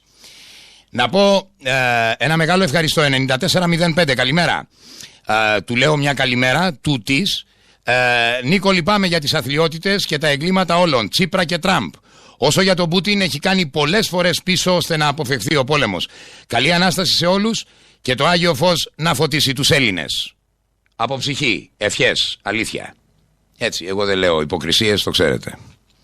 Και κυρίως δεν έχω μικροφολαγνία, έτσι. Κυρίως αυτό. Λοιπόν, την αγάπη μου και από ψυχή, πραγματικά. Λύσε μου μια απορία. Μου λέει 0482. Που ανοίγει πάντοτε έναν παραγωγικό διάλογο μαζί μου σε κάθε εκπομπή και ευχαριστώ πάρα πολύ γι' αυτό. Ο Λαφαζάνης και η Κωνσταντοπούλου τρέχουν πίσω από τον Μελανσόν. Ένα ακόμα προϊόν των παγκοσμιοποιητών. Έλεος πια. Αυτά είναι, αυτά δεν λέμε. Και όταν αρχίζω και τα λέω για το αντιμνημονιακό, σου λέω Σίμος εναντίον. Δεν είμαι ρε παιδιά εναντίον. Δεν είμαι. Αλλά πρέπει να υπάρχει μια σοβαρότητα. Δεν πας έτσι να χτυπήσεις το πώς πρόχτηκε η χώρα στο άγχος του χρέους. Πρέπει να απαντήσεις σε 3 βασικά ερωτήματα, επαναλαμβάνω. Με ποια γεωστρατηγική, σε ποια γεωπολιτική, με ποια γεωοικονομία. Αν δεν απαντήσεις αυτά, δεν λύνεται το και βεβαίως διερεύνηση της υπόθεσης του χρέους του 2009. Του πώς πρόχτηκε η χώρα. Να μην φέρω ξανά, νομίζω μου λένε οι συνεργάτες μου ότι το έχω παίξει. Να μην φέρω ξανά τον Ιβάν Σαββίδη το 12. Τι έλεγε, τι ήταν έτοιμη η ρωσική πλευρά να προσφέρει στο Γιώργο Παπαντρέο. Και το ότι ο Γιώργο Παπαντρέο όχι μόνο δεν τα πήρε, αλλά έλεγε στον Κούλογλου το Γενάρη απέναντι στην ΕΡΤ του 10 ότι εμείς δεν θα πάμε διεθνές. Τι αυτά. Αυτοί έχουμε δει τι κάνει το Διεθνές Νομισματικό Ταμείο και 4 μήνες μετά μπαπ τσούμπιτι μέσα. Λοιπόν, αυτά πρέπει να διερευνηθούν. Δεν κομίζω γλάφκα εις Αθήνα, ούτε ανακάλυψα τον τροχό. Είναι κοινή λογική, που όμως πειράζει το εντός και εκτός σύστημα αυτή η κοινή λογική. Λοιπόν, όσο ο Πούτιν κρατά την ψυχραιμία του, οι παγκοσμιοποιητές τρελαίνονται, κάποια στιγμή κάποιο και τα λοιπά, δεν αναφέρω την έκφραση, υποτιμητική, σωστή, παραδείγματος χάρη Γερμανία, Τουρκία, θα το κάνει το μεγάλο λάθος και το σιδηρούν παραπέτασμα θα το φτάσει στη Λισαβόνα, ο Βλαδίμηρος. Μην ξεχνάμε, ο χρόνος τρέχει υπέρ των Ρώσων. Το 2020 λύγει το εξοπλιστικό της πρόγραμμα. Λοιπόν, κοιτάξτε, η υπόθεση της παγκόσμιας ειρήνης δεν είναι υπόθεση είμαι με αυτόν, είμαι εναντίον του άλλου. Εγώ βρίσκομαι στο πλευρό της λογικής της Ρωσίας για συγκεκριμένους λόγους, κυρίες και κύριοι. Είναι λόγοι ιστορικοί. Είναι λόγοι ιστορικοί. Η χώρα αυτή όταν αγωνίζονταν εναντίον του Οθωμανικού ζυγού, είχαμε έργο λόγο τη ρωσική πλευρά με το μέρος μας. Έργο λόγο. Και οι φιλικές εταιρείες και οι ψηλάντιδες και στρατιωτικοί άλλοι, έργο λόγο δίπλα και κοντά στους αγωνιζόμενους Έλληνες, που τότε ήταν μειοψηφία, που για την πατρίδα και τη θρησκεία, που λέγει ο Θοδωράκης ο Κολοκοτρώνης, δίναν αγώνα για την απελευθέρωση της χώρας. Και από την άλλη μεριά είμαι κοντά στη λογική αυτή για ένα λόγο. Γιατί επιδεικνύει αυτό που περιγράφουν οι αξιότιμοι και αξιότιμοι άνδρες και γυναίκες ακροάτριες της εκπομπής. Ότι δηλαδή επιδεικνύεται ένας σεβασμός και μία ψυχραιμία στη λογική που λέει να πάμε τον κόσμο διαφορετικά, έξω από λογικές νεοφεουδαρχίας και καταπάτησης κάθε αρχής. Κάθε αρχής. Δεν λέω ότι η Ρωσία είναι ο παράδεισος. Όχι βέβαια. Ούτε λέω ότι και εκεί δεν υπάρχουν ανισότητες ή δεν είναι σκληρός ο καπιταλισμός. Παντού είναι σκληρός. Το ζήτημα είναι εμείς ποιο σχεδιασμό έχουμε και με ποιες δυνάμεις συμμαχούμε. Συμμαχούμε με τις δυνάμεις που μας ζημιώνουν ή με τις δυνάμεις που μπορεί, εάν έχουμε τη βούληση, να διαμορφώσουμε ένα πολιτικό, κοινωνικό, οικονομικό σχέδιο που να βγάλει τη χώρα σε έναν άλλο δρόμο. Εκεί είναι το ζήτημα. Δεν θα κάνω εγώ κριτική του τι γίνεται στη Ρωσία, δεν είμαι Ρώσος. Ούτε θα κάνω κριτική του τι γίνεται ας πούμε στη Βόρειο Κορέα, δεν είμαι Βορειοκορεάτης. Λέω ότι οι συμμαχίες, το γεωστρατηγικό πλαίσιο που περιγράφει τη συμμαχία της χώρας έπρεπε να είναι διαφορετικό χθες, όχι αύριο, χθες. Και να έχουμε σχεδιάσει μια διαφορετικότερη πορεία των ελληνικών πολιτικο-κοινωνικο-οικονομικών μας πραγμάτων. Αυτό λέω. Να πάμε λοιπόν γρήγορα στο ζήτημα της Ισλαμοτρομοκρατίας. Κυρίες και κύριοι, έχω την αίσθηση ότι το χτύπημα στην Αγία Πετρούπολη και το χτύπημα στη Στοκχόλμη έχουν ποιοτικά διαφορετικά χαρακτηριστικά. Το χτύπημα στην Αγία Πετρούπολη έγινε με στόχο να χτυπηθεί το καθεστώς Πούτιν, κινείται από τους παγκοσμιοποιητές, οι οποίοι προσπαθούν να κινητοποιήσουν μέσω του χαλιφάτου του Ισλάμ τις μουσουλμανικές κοινότητες του Καυκάσου. Αυτά τα ξέρει ο Πούτιν όμως. Και η ειδησεογραφία έδειξε μετά το επιτυχημένο τρομοκρατικό χτύπημα ότι υπήρξαν πάρα πολλά ανάλογα πειράματα τρομοκρατίας και στην Αγία Πετρούπολη και σε άλλες ρωσικές πόλεις, τα οποία τα πρόλαβαν και δεν εκδηλώθηκαν. Βέβαια είναι γνωστό ότι κάποια στιγμή όταν υπάρχουν τέτοιοι σχεδιασμοί ή από αδράνεια ή από τύχη, κάποια από τις ενέργειες αυτές θα ευωδοθεί. Και ευωδόθηκε αυτή της Αγίας Πετρούπολης. Το χτύπημα στη Στοκχόλμη όμως έχει άλλα χαρακτηριστικά. Στο site των αναστοχασμών, στην ευγενική προσφορά των παιδιών της Digital Arc που μου έκαναν, το site λοιπόν των αναστοχασμών δημοσίευσε χθες το βράδυ μία άποψή μου σε σχέση με το χτύπημα στη Στοκχόλμη. Ισχυρίζομαι λοιπόν ότι το χτύπημα αυτό έγινε στοχευμένα και στο πλαίσιο το ίδιο ακριβώς που έχουν οι παγκοσμιοποιητές υποκινητές της Ισλαμοτρομοκρατίας και σχεδιαστές και δημιουργοί της για όλη την υπόλοιπη Ευρώπη. για όλη την υπόλοιπη Ευρώπη. Γιατί? Ακούστε, στο σχέδιο του να υπάρξει όλη η Ευρώπη νέα Κίνα έχουν απόλυτη ανάγκη την στοχευμένη και υψηλότατης ποιότητας μεταλλοβιομηχανία της Σουηδίας, η οποία παράγει ίσως προϊόντα τα πρώτα στον κόσμο από πλευράς ποιότητας. Είναι γνωστό ότι το σουηδικό ατσάλι είναι το πρώτο ατσάλι στον κόσμο και υπάρχουν και λόγοι περιβαλλοντολογικοί γι' αυτό. Έχουν επίσης στόχο και τη Δανία, διότι στη Δανία υπάρχει μια στοχευμένη βιομηχανία υψηλής τεχνολογίας και υψηλής εφευρετικότητας. Κατά τούτο λοιπόν οι παγκοσμιοποιητές θέλουν όλη την Ευρώπη, όχι μόνο την Ευρώπη του ευρώ, μέσα στα σχέδιά τους. Και έτσι με τη διασπορά του τρόμου και του αίματος θα επιχειρήσουν με τον τρόπο αυτό να περιστύλουν κοινωνικές ελευθερίες, και το επόμενο βήμα βέβαια είναι η ανατροπή πάρα πολλών πραγμάτων παραδεκτών και ιωθώτων μέχρι χθες στις κοινωνίες αυτές. Η πολυτέλεια δηλαδή του σκανδιναβικού κράτους πρόνοιας είναι στο μάτι των παγκοσμιοποιητών νεοφεουδαρχών. Δεν το θέλουν. Δεν μπορεί να υπάρχουν στεγανά μέσα στην Ευρώπη. Η Ευρώπη πρέπει να κολεκτιβοποιηθεί κινεζοποιημένη. Και κατά τούτο, κολεκτιβοποίηση, κινεζοποίηση, βάζουν στόχο τη Σουηδία και να ετοιμάζονται και οι Δανείοι. Ο στόχος είναι να ειδοποιήσουν όλους ότι εμείς θέλουμε όλη την Ευρώπη στην πότα της νεοφεουδαρχίας και όχι μόνο την Ευρώπη του ευρώ. Άλλωστε, στον ανταγωνισμό με την Κίνα, μέσω μιας νέας Κίνας που θα είναι η Ευρώπη, δεν μπορεί τα βιομηχανικά προϊόντα να τα παράγει μόνο η Γαλλία και η Γερμανία. Χρειάζονται και άλλες βιομηχανικές χώρες.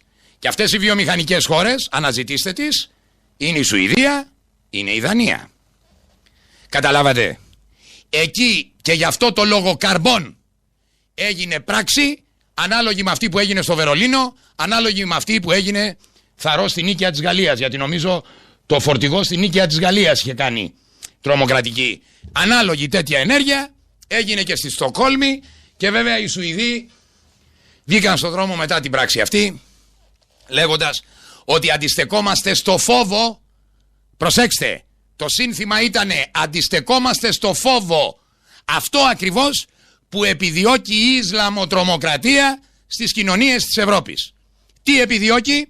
Επιδιώκει μέσα από τον τρόμο και το αίμα να περιστύλει σταδιακά τις κοινωνικές ελευθερίες, που εκ των πραγμάτων υπάρχει κίνδυνος να περισταλούν όταν και αν μάλιστα και έχω και μια είδηση που λέει ότι το πρωί απετράπη επίθεση με βόμβα στην Νορβηγία. Υγεία να έχετε, τώρα μου ήρθε. Όσλο, υγεία να έχετε μακροημέρευση. Καταλάβατε? Στους αναστοχασμούς δεν ερμηνεύουμε ό,τι να είναι. Επιχειρούμε πολιτικό, κοινωνικά και κυρίως μακροπολιτικά να ερμηνεύσουμε αυτά που έρχονται με βάση τις κινήσεις, έτσι όπως θα μπορούσε ενδεχομένως να τις ερμηνεύσει ένα πολιτικό στέλεχος ή ένα στέλεχος το οποίο ασκεί ή διακονεί την έννοια της πολιτικής. Και έχω ξαναπεί ότι η έννοια της πολιτικής εδράζεται σε τρεις άξονες: αρχές, σταθερές, ιδέες και σχέδιο. Πράγματα που δεν υπήρξαν ποτέ στην ελληνική σύγχρονη πολιτική σκηνή. Κατά τούτο λοιπόν, και μετά την είδηση αυτή που ήρθε, αντιλαμβάνεστε ότι έρχεται και κλείνει η κριτική που ασκείται από την ταπεινότητά μου και η ανάλυση σε σχέση με την Ισλαμοτρομοκρατία στη Σκανδιναβία. Τις θέλουν όλες τις χώρες οι παγκοσμιοποιητές νεοφεουδάρχες της Ευρώπης στο πλαίσιο της κολεκτιβοποίησης. Όλες. Και κατά τούτο θα επιχειρήσουν τρομοκρατικά χτυπήματα που θα ενταθούν σε όλες τις χώρες που είναι απίθαρχες. Όχι στην Ελλάδα. Την Ελλάδα την ενεχειριάσανε, τελείωσε αυτή. Ούτε στην Πορτογαλία. Και αυτή ενεχειριασμένη είναι. Είναι τελειωμένη αυτή. Έτσι. Στην Ιταλία μπορεί.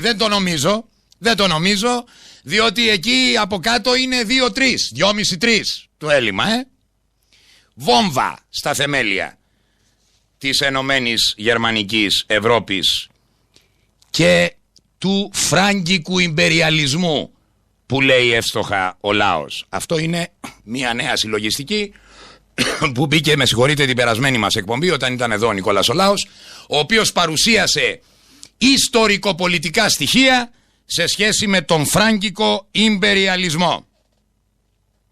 Η Ειρήνη από τη Βούλα μου λέει: η Ρωσία έχει μία μόνο βάση στη Μεσόγειο και αυτή είναι στη Συρία. Ενδιαφέρεται λοιπόν άμεσα για τη Συρία και πιστεύω ότι θα πολεμήσει με νύχια και με διόντια για να διασφαλίσει την έξοδο στη Μεσόγειο. Δεν πιστεύω ότι θα εγκαταλείψει τη Συρία. Τα πράγματα είναι τόσο εύκολα. Δεν είναι τόσο εύκολα και απλά. Θεωρώ ότι μας διαφεύγουν πολλά που δεν γνωρίζουμε. Ειρήνη, δεν ξέρω, ενδεχομένως βεβαίως. Μα εδώ είμαστε ραδιοφωνική εκπομπή. Δεν είμαστε ούτε το Υπουργείο Εξωτερικών της Ρωσίας, ούτε το State Department. Απλώς λέω με την εκτίμηση που κάνω και την αφήνω ανοιχτή στη δική σας συνείδηση που καταγράφετε και που ξέρετε ότι πάρα πολλά πράγματα που έχουν λεχθεί εδώ είναι προλεχθέντα. Είναι προλεχθέντα, έχουμε πει πράγματα εδώ και αναλύσεις που έχουν βγει μετά από μήνες. Σας λέω λοιπόν ότι βεβαίως η Ρωσία δεν θα την εγκαταλείψει τη Συρία για όποιους λόγους, και για τους λόγους που ακούστηκαν και από τον Νικόλα το Λάο, αλλά και από το γεγονός ότι η οικογένεια Ασάντ ήταν παραδοσιακός σύμμαχος των Ρώσων και της Σοβιετικής Ένωσης.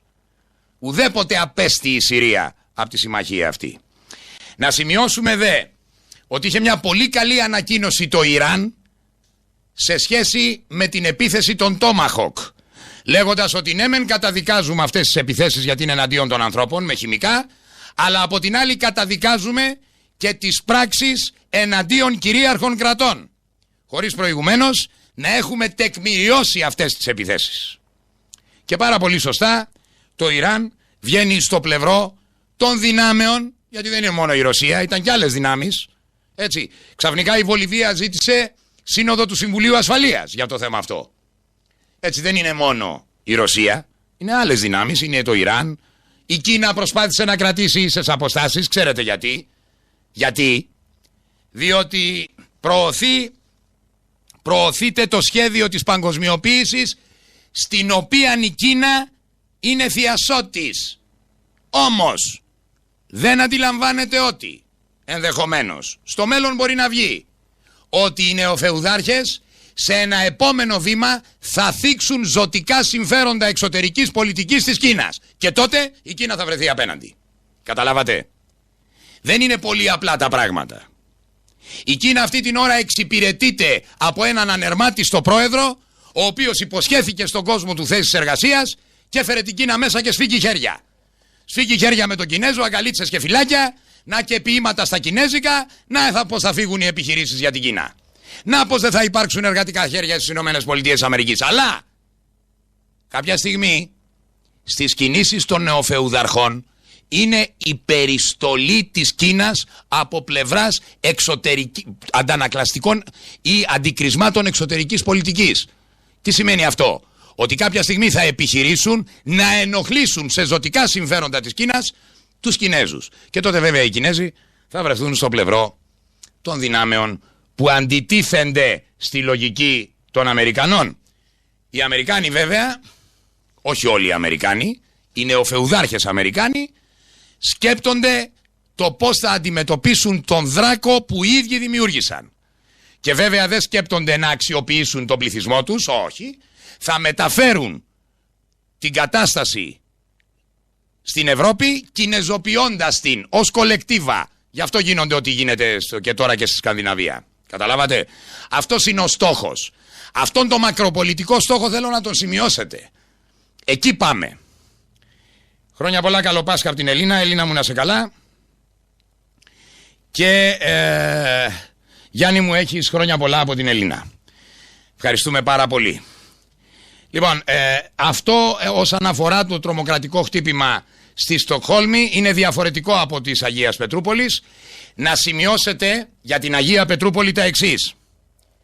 πέρα από το γεγονός ότι στοχοποιήθηκε εκείνος που δημιούργησε την κατάσταση, Κυργιστάν, αν δεν κάνω λάθος, εντάξει, είναι προς τα εκεί είπαμε, είναι οι πληθυσμοί αυτοί που επειδή είναι μουσουλμανικοί κατευθύνονται ή προσπαθεί να τις κατευθύνει ο ISIS ή ISIS, το Χαλιφάτο δηλαδή.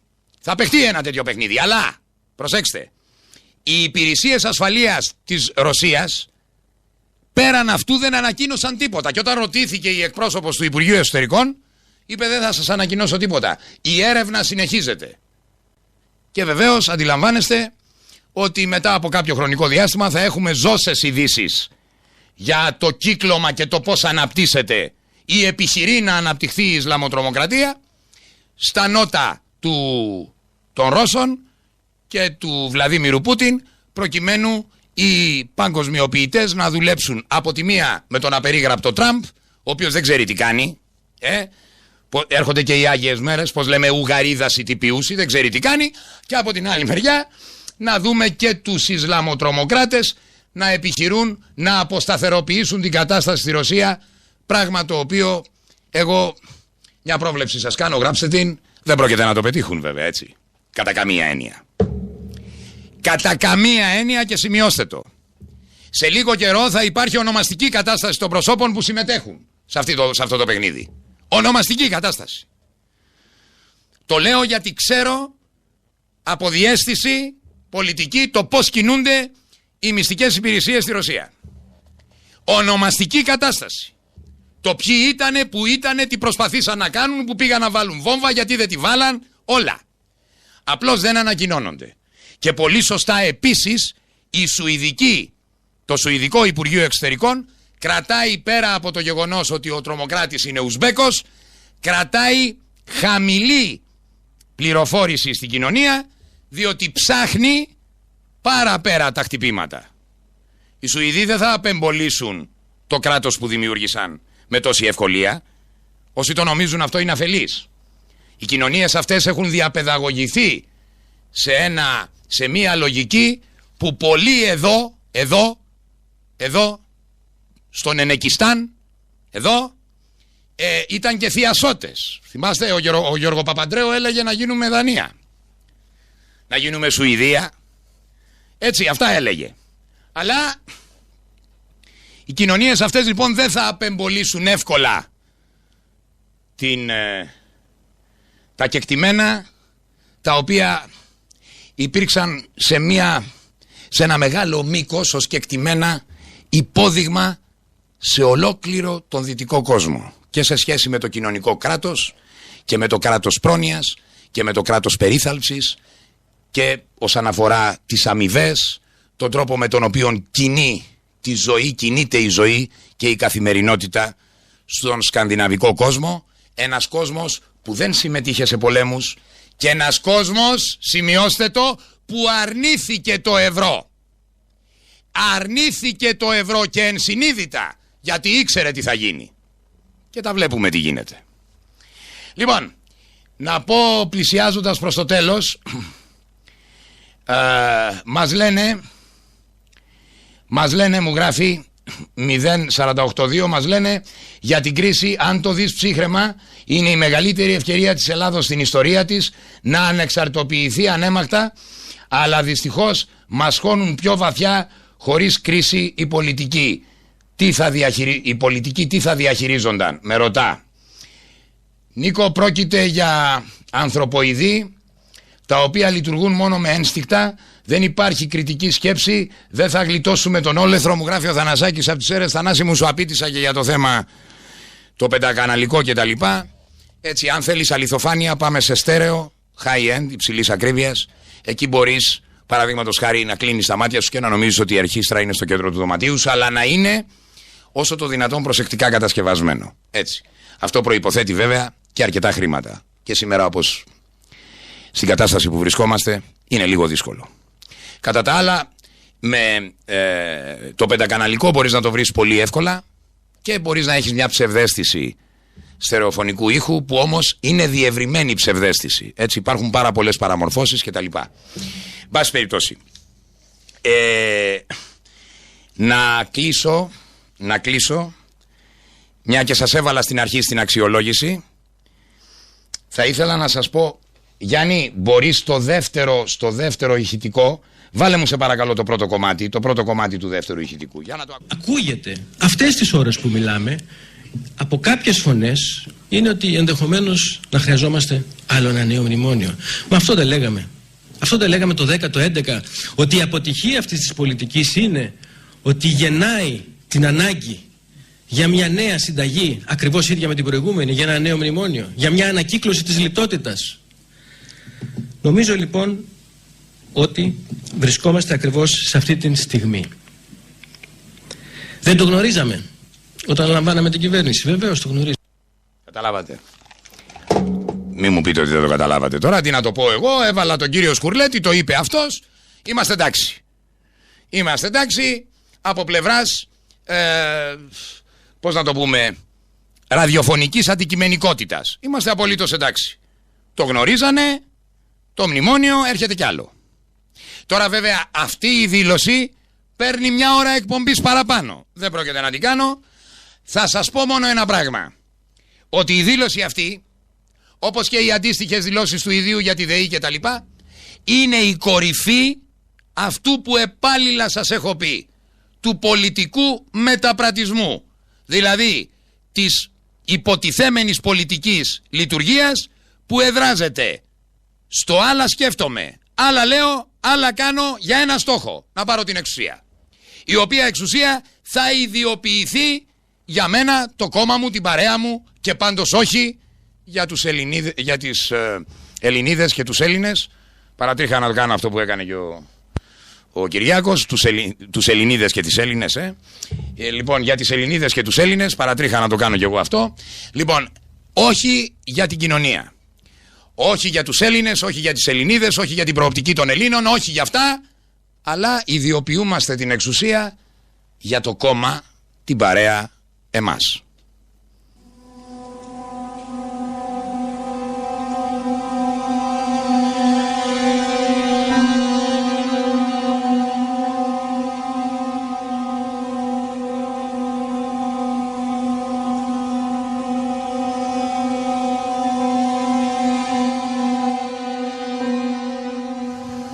Κυρίες και κύριοι, οι ραδιοφωνικοί αναστοχασμοί έλαβαν τέλος.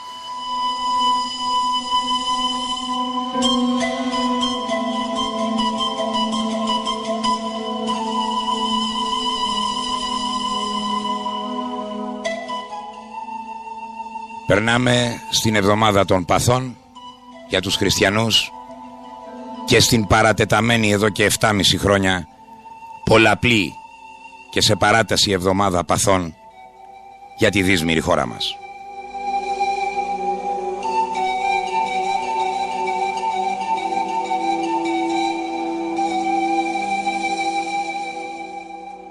Να ευχηθώ ό,τι καλύτερο για όλους και όλες εσάς. Μείνετε κοντά στους αγαπημένους σας ανθρώπους, αν έχετε κάποιους να αγαπάτε.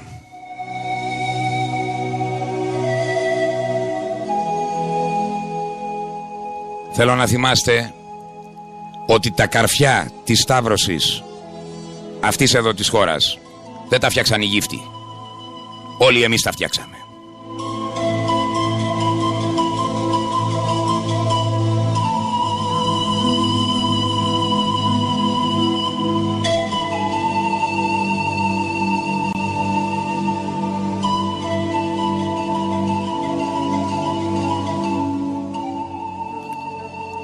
Από ψυχή ευχές αναστοχαστικές για όλους και όλες εσάς, τις οικογένειές σας, τους ανθρώπους που αγαπάτε.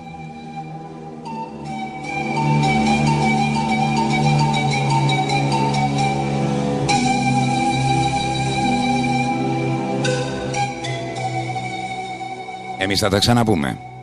Τα σέβη μου.